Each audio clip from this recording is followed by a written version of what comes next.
ਵੈਸੇ ਸਾਹਿਬ ਇੱਕ ਗੱਲ ਤੁਹਾਡੇ ਬਾਰੇ ਕਹੀ ਜਾਂਦੀ, ਤੁਸੀਂ ਜਿੱਤਦੇ ਆ ਰਹੇ ਹੋ ਲਗਾਤਾਰ 2005 ਤੋਂ 9 ਤੋਂ ਮਤਲਬ ਹਾਰ ਨਹੀਂ ਰਹੇ। ਇਹਦਾ ਮੰਨਿਆ ਜਾਂਦਾ ਵੀ ਜਿਹੜਾ ਇੱਥੇ ਖੜਾ ਹੋ ਗਿਆ ਉਹਦਾ ਹਾਰਨਾ ਤੈਅ ਹੁੰਦਾ ਦੂਜੀ ਪਾਰਟੀ ਦਾ, ਲਿਬਰਲ ਦਾ ਪਿਛਲਾ ਲੰਬਾ ਤਜਰਬਾ ਇਹ ਦੱਸਦਾ ਐਤਕੀ ਕੀ ਬਣਨਾ ਪਤਾ ਨਹੀਂ।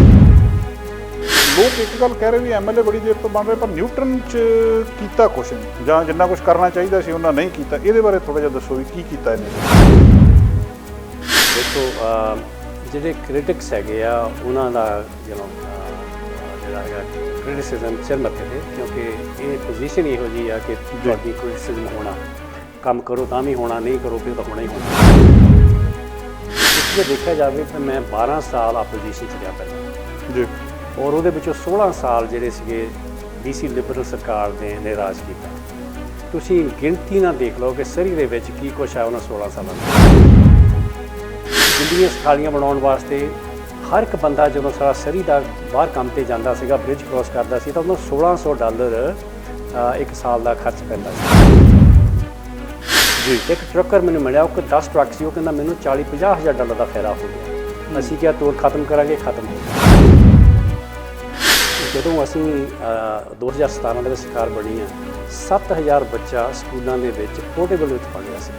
7000 ਬੱਚਾ, ਕਿਉਂਕਿ ਲਿਬਰਲਸ ਨੇ ਪਹਿਲੇ 16 ਸਾਲ ਦੇ ਵਿੱਚ ਸਕੂਲ ਬਣਾਏ ਨਹੀਂ, ਤਾਂ ਬਣਾਏ ਬਹੁਤ ਘੱਟ।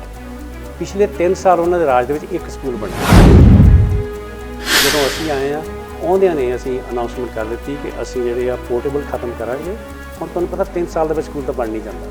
$403 ਮਿਲੀਅਨ ਦਾ ਅਸੀਂ ਬਜਟ ਇਹਨਾਂ ਨੂੰ ਦੇ ਦਿੱਤਾ, ਔਰ ਇਸ ਵੇਲੇ 9000 ਦੇ ਲਾਗੇ ਸੀਟ ਜਿਹੜੀ ਉਹ ਬਣ ਰਹੀ ਹੈ। ਚੈਨਲ ਪੰਜਾਬੀ ਦੇਖ ਰਹੇ ਦਰਸ਼ਕਾਂ ਦਾ ਪ੍ਰੋਗਰਾਮ ਫਰੰਟ ਲਾਈਨ ਵਿੱਚ ਬਹੁਤ-ਬਹੁਤ ਸਵਾਗਤ।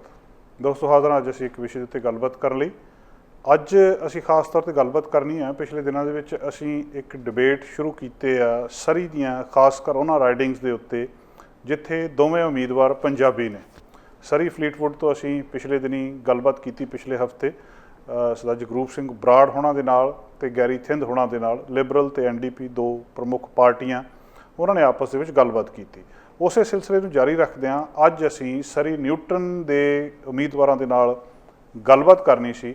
NDP ਤੋਂ ਹੈਰੀ ਬੈਂਸ ਜੀ ਸਾਡੇ ਨਾਲ ਨੇ, ਪਰ ਲਿਬਰਲ ਦੇ ਉਮੀਦਵਾਰ ਜਿਹੜੇ ਉਹਨਾਂ ਨੂੰ ਅਸੀਂ ਬੇਨਤੀ ਕੀਤੀ, ਕੋਸ਼ਿਸ਼ ਵੀ ਕੀਤੀ ਉਹਨਾਂ ਤੱਕ ਪਹੁੰਚਣ ਦੀ, ਪਰ ਉਹ ਇਸ ਡਿਬੇਟ ਦੇ ਵਿੱਚ ਸ਼ਾਮਲ ਨਹੀਂ ਹੋਏ। ਸੋ ਅਸੀਂ ਇੱਥੇ ਕਹਿਣਾ ਚਾਹੁੰਦੇ ਕਿ ਉਹਨਾਂ ਨੂੰ ਸੱਦਿਆ ਗਿਆ ਸੀ, ਉਹਨਾਂ ਨੂੰ ਸੱਦਾ ਦਿੱਤਾ ਗਿਆ ਸੀ, ਪਰ ਉਹ ਇਸ ਡਿਬੇਟ ਦੇ ਵਿੱਚ ਨਹੀਂ ਹੈ। ਇਹਦਾ ਕੀ ਕਾਰਨ ਆ ਉਹ ਜ਼ਿਆਦਾ ਚੰਗੀ ਤਰ੍ਹਾਂ ਜਾਣਦੇ ਆ। ਹੈਰੀ ਬੈਂਸ ਜੀ ਉਹਨਾਂ ਨੂੰ ਅਸੀਂ ਸੱਦਾ ਦਿੱਤਾ ਸੀ, ਜਿਹੜੇ ਕਿ NDP ਦੇ ਇੱਥੇ ਉਮੀਦਵਾਰ ਨੇ, ਸਾਡੇ ਇਸ ਵੇਲੇ BC ਦੇ ਜਿਹੜੇ ਕਿਰਤ ਮੰਤਰੀ ਨੇ, ਉਹਨਾਂ ਨੂੰ ਅਸੀਂ ਸੱਦਾ ਦਿੱਤਾ। ਉਹ ਸਟੂਡੀਓ ਦੇ ਵਿੱਚ ਹਾਜ਼ਰ ਨੇ। ਉਹਨਾਂ ਦੇ ਨਾਲ ਗੱਲਾਂ ਬਾਤਾਂ, ਕੁਛ ਸਵਾਲ ਜਿਹੜੇ ਲੋਕਾਂ ਦੇ ਆਮ ਸਵਾਲ ਨੇ ਉਹ ਅਸੀਂ ਉਹਨਾਂ ਨੂੰ ਕਰਾਂਗੇ, ਜਿਨ੍ਹਾਂ ਬਾਰੇ ਉਹਨਾਂ ਕੋਲੋਂ ਆਪਾਂ ਜਾਣਕਾਰੀ ਦਿੰਦੇ ਹਾਂ। ਉਹ ਕੀ ਕਹਿੰਦੇ ਨੇ, ਉਹਨਾਂ ਨੂੰ ਕ੍ਰਿਟਿਸਾਈਜ਼ ਕਰਨਾ, ਜਾਂ ਉਹਨਾਂ ਦਾ ਜਿਹੜਾ ਕੰਮ ਸੀ ਉਹਨਾਂ ਦੇ ਲਈ ਲਿਬਰਲ ਦੇ ਉਮੀਦਵਾਰ ਇੱਥੇ ਹੋਣੇ ਚਾਹੀਦੇ ਸੀ, ਜਿਹੜੇ ਕਿ ਇੱਥੇ ਨਹੀਂ ਆ। ਸੋ ਉਹ ਗੱਲਬਾਤ ਜਿਹੜੀ ਆ ਉਹ ਪੱਖ ਮੈਂ ਉਹਨਾਂ ਨਾਲ ਕਰਨ ਦੀ ਕੋਸ਼ਿਸ਼ ਕਰਦਾ। ਹਰੀ ਬੈਂਸ ਜੀ, ਬਹੁਤ ਬਹੁਤ ਸਵਾਗਤ ਹੈ ਜੀ, ਜੀ ਆਇਆਂ ਨੂੰ। ਤੁਹਾਡਾ ਅਤੇ ਚੈਨਲ ਪੰਜਾਬੀ ਦਾ ਬਹੁਤ ਬਹੁਤ ਧੰਨਵਾਦ। ਤੁਸੀਂ ਲੋਕਾਂ ਨੂੰ ਜਾਣਕਾਰੀ ਦੇ ਰਹੇ ਹੋ, ਕਿਉਂਕਿ ਡੈਮੋਕ੍ਰੇਸੀ ਤਾਂ ਹੀ ਕੰਮ ਕਰਦੀ ਆ ਜੀ ਜੇ ਲੋਕਾਂ ਨੂੰ ਸਾਰੀ ਇਨਫੋਰਮੇਸ਼ਨ ਮਿਲੇ, ਸਾਰੀ ਦੀ ਸਾਰੀ ਇਨਫੋਰਮੇਸ਼ਨ, ਤਾਂ ਕਿ ਉਹ ਆਪਣੇ ਜਿਹੜੇ ਹੈਗੇ ਆ ਨੌਲੇਜ ਬੇਸ 'ਤੇ ਡਿਸੀਜਨ ਬਣਾ ਸਕਣ। ਸੋ ਇਹ ਤੁਹਾਡਾ ਬਹੁਤ ਬਹੁਤ ਧੰਨਵਾਦ ਫॉर ਹੈਵਿੰਗ ਮੀ। ਜੀ ਬੈਂਸ ਸਾਹਿਬ, ਇੱਕ ਗੱਲ ਤੁਹਾਡੇ ਬਾਰੇ ਕਹੀ ਜਾਂਦੀ, ਤੁਸੀਂ ਜਿੱਤਦੇ ਆ ਰਹੇ ਹੋ ਲਗਾਤਾਰ 2005 ਤੋਂ 9 ਤੋਂ ਮਤਲਬ ਹਾਰ ਨਹੀਂ ਰਹੇ। ਇਹਦਾ ਮੰਨਿਆ ਜਾਂਦਾ ਵੀ ਜਿਹੜਾ ਇੱਥੇ ਖੜਾ ਹੋ ਗਿਆ ਉਹਦਾ ਹਾਰਨਾ ਤੈਅ ਹੁੰਦਾ ਦੂਜੀ ਪਾਰਟੀ ਦਾ, ਲਿਬਰਲ ਦਾ ਪਿਛਲਾ ਲੰਬਾ ਤਜਰਬਾ ਇਹ ਦੱਸਦਾ ਐਤਕੀ ਕੀ ਬਣਨਾ ਪਤਾ ਨਹੀਂ।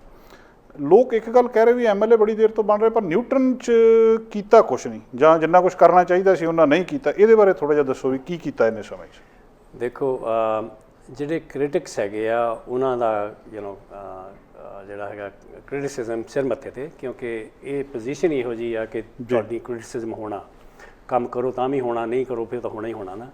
ਤੁਸੀਂ ਜੇ ਦੇਖਿਆ ਜਾਵੇ ਤਾਂ ਮੈਂ 12 ਸਾਲ ਆਪੋਜੀਸ਼ਨ 'ਚ ਰਿਹਾ ਪਹਿਲਾਂ ਜੀ, ਔਰ ਉਹਦੇ ਵਿੱਚੋਂ 16 ਸਾਲ ਜਿਹੜੇ ਸੀਗੇ BC ਲਿਬਰਲ ਸਰਕਾਰ ਨੇ ਰਾਜ ਕੀਤਾ। ਤੁਸੀਂ ਗਿਣਤੀ ਨਾਲ ਦੇਖ ਲਓ ਕਿ ਸਰੀ ਦੇ ਵਿੱਚ ਕੀ ਕੁਛ ਹੈ ਉਹਨਾਂ 16 ਸਾਲਾਂ ਦੇ ਵਿੱਚ।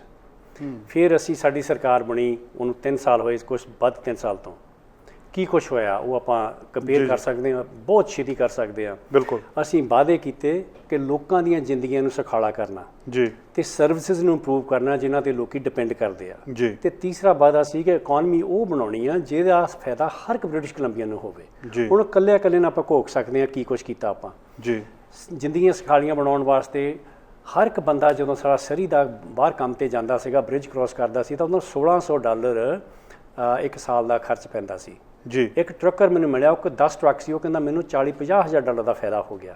ਅਸੀਂ ਕਿਹਾ ਟੋਲ ਖਤਮ ਕਰਾਂਗੇ, ਖਤਮ ਹੋ ਗਿਆ। ਫਿਰ ਅਸੀਂ ਕਿਹਾ ਸੀ ਕਿ ਵੀ ਸਕਾਈ ਟ੍ਰੇਨ ਜਿਹੜੀ ਕਿ 16 ਸਾਲ BC ਲਿਬਰਲ ਪੋਲੀਟਿਕਸ ਖੇਲਦੇ ਰਹੇ, ਜਦੋਂ ਸਰੀ ਦੀ ਵਾਰੀ ਆਈ, ਪਹਿਲਾਂ ਤੁਹਾਨੂੰ ਪਤਾ ਵੀ ਐਕਸਪੋ ਲਾਈਨ ਬਣੀ, ਮਿਲੀਨੀਅਮ ਲਾਈਨ ਬਣੀ, ਫਿਰ ਉੱਥੇ ਜਿਹੜੀ ਆਪਣੀ ਕੁਕਿਰਲਮ ਵਾਲੀ ਲਾਈਨ ਬਣੀ, ਐਵਰਗ੍ਰੀਨ ਲਾਈਨ ਬਣੀ, ਏਅਰਪੋਰਟ ਵਾਲੀ ਲਾਈਨ ਬਣੀ, ਕਦੀ ਵੀ ਰੈਫਰੈਂਡਮ ਦੀ ਗੱਲ ਨਹੀਂ ਹੋਈ ਸੀ। ਜਦੋਂ ਸਰੀ ਦੀ ਵਾਰੀ ਆਈ ਤੇ ਸਾਡੇ ਕ੍ਰਿਸਟੀ ਕਲਾਰਕ ਇਹਨਾਂ ਦੇ ਪਹਿਲੇ ਜਿਹੜੇ ਪ੍ਰੀਮੀਅਰ ਸੀਗੇ, ਕਹਿੰਦੇ ਜੀ ਇੱਥੇ ਤਾਂ ਅਸੀਂ ਰੈਫਰੈਂਡਮ ਕਰਾਵਾਂਗੇ ਔਰ ਲੋਕਾਂ ਨੂੰ ਪੁੱਛਾਂਗੇ ਕਿ ਤੁਸੀਂ ਟੈਕਸ ਪੇ ਕਰਨਾ ਵਾਧੂ ਆਪਣੇ ਇੱਥੇ ਵਾਸਤੇ ਸਕਾਈ ਟ੍ਰੇਨ ਨੂੰ ਐਕਸਟੈਂਡ ਕਰਨ ਵਾਸਤੇ। ਜਦੋਂ ਸਾਡੀ ਸਰਕਾਰ ਬਣੀ ਅਸੀਂ ਕਿਹਾ ਗਲਤ ਆ ਇਹ, ਇੱਥੇ ਲੀਡਰਸ਼ਿਪ ਦੀ ਲੋੜ ਆ, ਸਰੀ ਨੂੰ ਨੈਗਲੈਕਟ ਕੀਤਾ ਗਿਆ। ਹੁਣ ਅਸੀਂ ਆਪਣੀ ਥਰੂ ਲੀਡਰਸ਼ਿਪ ਅਸੀਂ ਆਪਣੇ ਉਹ ਕਦਮ ਚੁੱਕਾਂਗੇ। ਟੋਲ ਖਤਮ ਹੋਏ, ਨਾਲ ਅਸੀਂ ਕਿਹਾ ਕਿ ਸਕਾਈ ਟ੍ਰੇਨ ਨਾ ਕਿ 33% ਜਿਹੜੀਆਂ ਪਹਿਲੀਆਂ ਸਰਕਾਰਾਂ ਪੇ ਕਰਦੀਆਂ, ਅਸੀਂ ਕਿਹਾ ਅਸੀਂ 40% ਆਪਣਾ ਹਿੱਸਾ ਪਾਵਾਂਗੇ। ਫੈਡਰਲ ਸਰਕਾਰ ਵੀ 40% ਮੰਨੀ। ਅਸੀਂ ਜਿਹੜੀ ਕਿੰਗ ਜੋਰਜ ਦੇ ਉੱਤੇ ਲਾਈਨ ਬਣਨੀ ਸੀ ਉਹਨੂੰ ਮਨਜ਼ੂਰੀ ਦੇ ਦਿੱਤੀ। ਇਹ ਠੀਕ ਆ ਕਿ ਜਦੋਂ ਸਾਡੇ ਨਵੇਂ ਮੇਅਰ ਆਏ ਤੇ ਨਵੀਂ ਕੌਂਸਲ ਆਏ, ਉਹ ਕਹਿੰਦੇ ਨਹੀਂ ਸਕਾਈ ਟ੍ਰੇਨ ਅਸੀਂ ਲੈਗਲੀ ਵਾਲੀ ਬਣਾਉਣੀ ਆ, ਅਸੀਂ ਉਹਨੂੰ ਵੀ ਮਨਜ਼ੂਰੀ ਦੇ ਦਿੱਤੀ। ਉਹ ਮਨਜ਼ੂਰੀ ਬਣ ਗਈ ਆ। ਤੇ ਹੁਣ ਕਿਉਂਕਿ ਉਹ ਥੋੜਾ ਨਵੀਂ ਬਿਜ਼ਨਸ ਪਲਾਨ ਬਣਨੀ ਸੀ, ਪਲਾਨ ਚੇਂਜ ਹੋਈ ਆ ਤਾਂ ਥੋੜਾ ਡਿਲੇ ਹੋ ਰਿਹਾ, ਪਰ ਉਹ ਬਣਨੀ ਆ, ਉਹ ਪਲਾਨ ਹੈਗੀ ਆ, ਪੈਸੇ ਉਹਦੇ ਵਿੱਚ ਪਏ ਆ। ਫਿਰ ਤੁਸੀਂ ਸਕੂਲਾਂ ਦੀ ਗੱਲ ਦੇਖੋ ਜੀ। ਜਦੋਂ ਅਸੀਂ 2017 ਦੇ ਵਿੱਚ ਸਰਕਾਰ ਬਣੀ ਆ, 7000 ਬੱਚਾ ਸਕੂਲਾਂ ਦੇ ਵਿੱਚ ਪੋਰਟੇਬਲ ਵਿੱਚ ਪੜ੍ਹ ਰਿਹਾ ਸੀ। 7000 ਬੱਚਾ, ਕਿਉਂਕਿ ਲਿਬਰਲਸ ਨੇ ਪਹਿਲੇ 16 ਸਾਲ ਦੇ ਵਿੱਚ ਸਕੂਲ ਬਣਾਏ ਨਹੀਂ, ਤਾਂ ਬਣਾਏ ਬਹੁਤ ਘੱਟ। ਪਿਛਲੇ 3 ਸਾਲ ਉਹਨਾਂ ਦੇ ਰਾਜ ਦੇ ਵਿੱਚ ਇੱਕ ਸਕੂਲ ਬਣਿਆ। 2006 ਤੋਂ ਲੈ ਕੇ 2010 ਤੱਕ $0 ਕੈਪੀਟਲ ਇੰਪਰੂਵਮੈਂਟ 'ਤੇ ਇਹਨਾਂ ਨੇ ਸਕੂਲਾਂ 'ਤੇ ਲਾਇਆ, 0। ਇਹ ਇਹਨਾਂ ਦੇ ਅੰਕੜੇ ਆ। ਜਦੋਂ ਅਸੀਂ ਆਏ ਆ, ਆਉਂਦਿਆਂ ਨੇ ਅਸੀਂ ਅਨਾਊਂਸਮੈਂਟ ਕਰ ਦਿੱਤੀ ਕਿ ਅਸੀਂ ਜਿਹੜੇ ਆ ਪੋਰਟੇਬਲ ਖਤਮ ਕਰਾਂਗੇ। ਹੁਣ ਤੁਹਾਨੂੰ ਪਤਾ 3 ਸਾਲ ਦੇ ਵਿੱਚ ਸਕੂਲ ਤਾਂ ਬਣ ਨਹੀਂ ਜਾਂਦਾ। $403 ਮਿਲੀਅਨ ਦਾ ਅਸੀਂ ਬਜਟ ਇਹਨਾਂ ਨੂੰ ਦੇ ਦਿੱਤਾ, ਔਰ ਇਸ ਵੇਲੇ 9000 ਦੇ ਲਾਗੇ ਸੀਟ ਜਿਹੜੀ ਉਹ ਬਣ ਰਹੀ ਆ, ਜਾਂ ਐਗਜ਼ਿਸਟਿੰਗ ਸਕੂਲ ਐਕਸਪੈਂਡ ਹੋ ਰਹੇ ਆ ਜਾਂ ਨਵੇਂ ਸਕੂਲ ਬਣ ਰਹੇ ਆ। ਜ਼ਮੀਨਾਂ ਖਰੀਦ ਕੇ ਨਵੇਂ ਬਣਾਉਣੇ ਪਏ ਸਾਨੂੰ, ਪਹਿਲੀਆਂ ਨੇ ਜ਼ਮੀਨਾਂ ਵੇਚ ਦਿੱਤੀਆਂ ਸੀ ਜਿਹੜੀਆਂ ਸਕੂਲਾਂ ਦੀਆਂ ਜ਼ਮੀਨਾਂ ਸੀਗੀਆਂ। ਸੋ 9000, 7000 ਸਟੂਡੈਂਟ ਸੀ, 9000 ਹੋ ਗਏ, ਕਿਉਂਕਿ ਆਉਣ ਵਾਲਾ ਹਾਲੇ ਸਮਾਂ, ਹਾਲੇ ਕਿਉਂਕਿ ਸਟੂਡੈਂਟ ਹੋਰ ਆ ਰਹੇ ਆ। ਦੂਜੀ ਗੱਲ, ਇਹਨਾਂ ਨੇ 14 ਸਾਲ ਟੀਚਰਸ ਨਾਲ ਲੜਾਈ ਕੀਤੀ। ਮੈਂ ਸਾਹਿਬ ਇਹ ਗੱਲ ਤੁਹਾਡੀ ਠੀਕ ਆ। ਸੋ ਮੈਂ ਆਪਾਂ ਗੱਲ ਕਰਦੇ ਸੀਗੇ, ਸਾਰੇ ਮਸਲੇ ਜਿਹੜੇ ਤੁਹਾਡੇ ਗਵਰਨਮੈਂਟ ਦੇ ਕੰਮ ਜਿਹੜੇ ਕੀਤੇ ਆ ਉਹ ਬਿਨਾਂ ਸ਼ੱਕ ਲੋਕਾਂ ਨੂੰ ਸਾਰੇ ਯਾਦ। ਨਿਊਟਨ ਦੇ ਲਈ ਕੋਈ ਕਰੈਕਟ ਸੈਂਟਰ, ਕੋਈ ਉਹਦੀ ਇੰਪਰੂਵਮੈਂਟ, ਕੋਈ ਆਈਸ ਰਿੰਕ, ਕੋਈ ਇਦਾਂ ਦਾ? ਸੋ ਤੁਸੀਂ ਦੇਖੋ ਨਾ, ਜਿਹੜੇ ਸਰੀ ਦੇ ਜਿਹੜੇ ਇਸ਼ੂਜ਼ ਹੈਗੇ ਉਹ ਨਿਊਟਨ ਦੇ ਆ। ਨਿਊਟਨ ਵਾਲੇ ਜਿਹੜੇ ਚੀਜ਼ਾਂ ਬਣਦੀਆਂ ਉਹ ਸਾਰੇ ਸਰੀ ਨੂੰ ਹੁੰਦਾ। ਇਹ ਤੇ ਕੋਈ ਵੀ ਨਹੀਂ ਹੈਗਾ ਕਿਤੇ ਕੰਧ ਪਈ ਹੋਈ ਆ ਕਿ ਆਹ ਇੱਥੇ ਬਣ ਗਿਆ ਤੇ ਇਹ ਦੂਜੇ ਨੂੰ ਫਾਇਦਾ ਨਹੀਂ ਹੈਗਾ। ਜੇ ਤੁਸੀਂ ਇਕੱਲੇ ਨਿਊਟਨ 'ਚ ਹੀ ਦੇਖ ਲਓ ਵੀ ਉਹ ਲੋਕੇਸ਼ਨ ਕਿੱਥੇ ਆ। ਸਾਡੇ ਅਸੀਂ ਹਸਪਤਾਲ ਨੂੰ, ਤੁਹਾਨੂੰ ਪਤਾ ਆਪਾਂ ਗੱਲ ਕੀਤੀ ਵੀ ਹਸਪਤਾਲ ਵੀ ਬਣਨਾ, ਜਿਹੜਾ ਕਿ ਅਸੀਂ ਉਹਦੇ ਨਾਲ ਅਨਾਊਂਸ ਕਰ ਦਿੱਤਾ। ਜ਼ਮੀਨ ਖਰੀਦ ਲਈ ਆ, ਪਹਿਲਿਆਂ ਨੇ ਜ਼ਮੀਨ ਵੇਚੀ, ਅਸੀਂ ਖਰੀਦੀ। ਉਹਦਾ ਫਾਇਦਾ ਨਿਊਟਨ ਨੂੰ ਵੀ ਹੋਣਾ, ਉਹਦਾ ਫਾਇਦਾ ਸਾਰੇ ਸਰੀ ਨੂੰ ਹੋਣਾ। ਫਿਰ ਅਸੀਂ ਉਹਦੀ ਵੇਟ ਨਹੀਂ ਕਰਦੇ, ਕਿਉਂਕਿ ਹਸਪਤਾਲ ਬਣਨ ਨੂੰ ਵੀ ਕਈ ਸਾਲ ਲੱਗ ਜਾਂਦੇ ਆ। ਅਸੀਂ 2 ਅਰਜੈਂਟ ਕੇਅਰ ਸੈਂਟਰ ਬਣਾਏ, ਇੱਕ ਵਾਲੀ ਦੇ ਵਿੱਚ, ਦੂਸਰਾ ਨਿਊਟਨ ਦੇ ਹਾਰਟ ਦੇ ਵਿੱਚ ਬਣਿਆ 68 ਦੇ ਕਿੰਗ ਜੋਰਜ ਦੇ ਉੱਤੇ। 7 ਦਿਨ ਖੁੱਲ੍ਹਦਾ, ਲੌਂਗ ਆਵਰਸ ਖੁੱਲ੍ਹਦਾ, ਕਿਉਂਕਿ ਜੇ ਤੁਹਾਨੂੰ ਨੌਨ ਐਮਰਜੈਂਸੀ ਕੋਈ ਪ੍ਰੋਬਲਮ ਪੈਂਦੀ ਆ, ਲੇਟ ਆਵਰਸ ਪੈਂਦੀ ਆ, ਵੀਕਐਂਡ ਪੈਂਦੀ, ਜਾਓ ਇਲਾਜ ਕਰਾ ਕੇ ਘਰ ਆ ਜਾਓ। ਬਿਲਕੁਲ। ਚਾਈਲਡ ਕੇਅਰ ਜਿਹੜੀ ਆ, ਸਾਡੇ ਲੋਕਾਂ ਨੂੰ ਵੀ ਤਾਂ ਆਮ ਲੋਕਾਂ ਨੂੰ ਵੀ ਬਹੁਤ ਪ੍ਰੋਬਲਮ ਸੀਗੀ। ਇੱਥੇ ਅਸੀਂ ਫੰਡਿੰਗ ਦਿੱਤੀ ਆ ਕਿ ਜਿਹੜਾ ਨਿਊਟਨ ਦੇ ਵਿੱਚ ਉਹ ਚਾਈਲਡ ਕੇਅਰ ਜਿਹੜਾ ਐਕਸਪੈਂਡ ਹੋ ਰਿਹਾ ਜੀ। ਓਵਰਆਲ ਅਸੀਂ 2300 ਸੀਟ ਸਰੀ ਦੇ ਵਿੱਚ ਚਾਈਲਡ ਕੇਅਰ ਵਾਸਤੇ ਖੋਲ੍ਹੀ ਆ, ਜਿਹਨੂੰ ਅਸੀਂ ਫੰਡ ਕਰ ਰਹੇ ਹਾਂ। ਸੋ ਮਤਲਬ ਤੁਸੀਂ ਜਗ੍ਹਾ ਜਗ੍ਹਾ 'ਤੇ ਗੱਲ ਕਰਕੇ, ਕਿਸੇ ਵੀ ਖੇਤਰ 'ਚ ਗੱਲ ਕਰਕੇ ਦੇਖ ਲਓ। ਹਸਪਤਾਲ ਦੀ ਗੱਲ ਹੋ ਗਈ, ਸਕਾਈ ਟ੍ਰੇਨ ਦੀ ਗੱਲ ਹੋ ਗਈ, ਟੋਲਸ ਦੀ ਗੱਲ ਹੋ ਗਈ, ਸਕੂਲਾਂ ਦੀ ਗੱਲ ਹੋ ਗਈ, ਸਾਰਿਆਂ ਦਾ ਫਾਇਦਾ ਨਿਊਟਨ ਨੂੰ ਵੀ ਹੁੰਦਾ, ਵਾਲੀ ਨੂੰ ਵੀ ਹੁੰਦਾ। ਸਾਰੀ ਸਰੀ ਦਾ ਉਹ ਪ੍ਰੋਜੈਕਟ ਹੈਗੇ ਸਾਰੇ ਸਰੀ ਨੂੰ। ਹਾਂ ਠੀਕ ਹੈ, ਕੁਛ ਲੋਕੇਸ਼ਨਾਂ ਨਿਊਟਨ ਵਿੱਚ ਹੈਗੀਆਂ, ਆ ਗਈਆਂ, ਜਿਹੜੀਆਂ ਅਸੀਂ ਕੋਸ਼ਿਸ਼ ਕੀਤੀ ਆ ਗਈਆਂ ਉੱਥੇ, ਪਰ ਕੁਛ ਲੋਕੇਸ਼ਨਾਂ ਥੋੜ੍ਹੀਆਂ ਬਾਹਰ ਹੈ, ਕਿਉਂਕਿ ਪਾਪੂਲੇਸ਼ਨ ਦੇ ਹਿਸਾਬ ਨਾਲ ਚੀਜ਼ਾਂ ਬਣਦੀਆਂ। ਕਿੱਧਰ ਨੂੰ ਪਾਪੂਲੇਸ਼ਨ ਵੱਧ ਰਹੀ ਆ, ਉੱਥੇ ਸਕੂਲ ਬਣਨਾ। ਹੁਣ ਸਰੀ ਦਾ ਤਕਰੀਬਨ ਇਲਾਕਾ ਆਲਰੇਡੀ ਡਿਵੈਲਪ ਹੋ ਚੁੱਕਾ, ਸਕੂਲਾਂ ਨੂੰ ਥੋੜ੍ਹੀ ਐਕਸਪੈਂਸ਼ਨ ਹੁੰਦੀ ਆ, ਪਰ ਉਹ ਜਿਹੜੇ ਹੈਗੇ ਤੁਸੀਂ ਕਹਿ ਨਹੀਂ ਸਕਦੇ ਉੱਥੇ ਨਵੇਂ ਸਕੂਲਾਂ ਦੀ ਕਦੀ ਲੋੜ ਪੈਣੀ, ਹੋ ਸਕਦਾ ਕਿਤੇ ਪਵੇ, ਪਰ ਇਸ ਵੇਲੇ ਨਹੀਂ। ਸੋ ਉਹ ਸਾਰਾ ਕੁਛ ਜਿਹੜਾ ਹੈਗਾ ਸਰੀ ਦਾ ਨਾ, ਉਹ ਨਿਊਟਨ ਵਾਸਤੇ ਜਿਹੜਾ ਸਾਰਾ ਕੁਛ ਆ, ਉਹੀ ਪੈਨੋਰਾਮਾ ਵਾਸਤੇ, ਉਹੀ ਸਾਊਥ ਸਰੀ ਵਾਸਤੇ ਆ, ਉਹੀ, ਕਿਉਂਕਿ ਇਹ ਸਾਰਾ ਸਰੀ ਦੇ ਇਸ਼ੂ ਹੈਗੇ ਆ। ਨਿਊਟਨ ਦੇ ਇਸ਼ੂ ਹੈਗੇ ਆ ਜਿਹੜੇ ਆਪਾਂ ਗੱਲ ਕਰ ਚੁੱਕੇ। ਟਰਾਂਸਪੋਰਟੇਸ਼ਨ ਦੀ ਗੱਲ ਆ, ਉਹਦੇ ਉੱਤੇ ਇਸ ਵੇਲੇ ਫਾਸਟ ਬੱਸ ਜਿਹੜੀ ਨਵੀਂ ਲੱਗ ਗਈ ਆ, ਨਿਊਟਨ ਨੂੰ 72 ਤੋਂ ਜਾ ਕੇ ਕਿੰਗ ਜੋਰਜ ਨੂੰ ਕਨੈਕਟ ਕਰਦੀ ਆ। ਸੋ ਮਤਲਬ ਕਾਫੀ ਇੰਪਰੂਵਮੈਂਟ ਹੋ ਗਈਆਂ, ਹਾਲੇ ਬਹੁਤ ਕੁਛ ਹੋਰ ਕਰਨ ਦੀ ਲੋੜ ਆ। ਇੱਕ ਹਸਪੀਟਲ ਦੀ ਗੱਲ ਕੀਤੀ ਆ, ਲੋਕ ਇਤਰਾਜ਼ ਕਰਦੇ ਵੀ ਇਹ ਪ੍ਰੋਸੈਸ ਸਲੋ ਆ। ਕੀ ਇਹ ਸਿਰਫ ਆਲੋਚਨਾ ਹੀ ਆ, ਜਾਂ ਜਿਵੇਂ ਸਾਡੇ ਪ੍ਰੀਮੀਅਰ ਨੇ ਕਿਹਾ ਵੀ ਜਿਹੜੇ ਲੋਕ ਇਹ ਗੱਲ ਕਰਦੇ ਉਹਨਾਂ ਨੂੰ ਪਤਾ ਨਹੀਂ ਹਸਪੀਟਲ ਕਿਵੇਂ ਬਣਦਾ ਹੁੰਦਾ ਜਾਂ ਪ੍ਰੋਸੈਸ ਦਾ, ਜਾਂ ਇਹ ਠੀਕ ਟਾਈਮ ਤੇ ਚੱਲ ਰਿਹਾ ਤੁਹਾਡੇ ਹਿਸਾਬ ਨਾਲ? ਐਕਚੁਅਲੀ ਠੀਕ ਟਾਈਮ ਨਾਲੋਂ ਫਾਸਟ ਚੱਲ ਰਿਹਾ।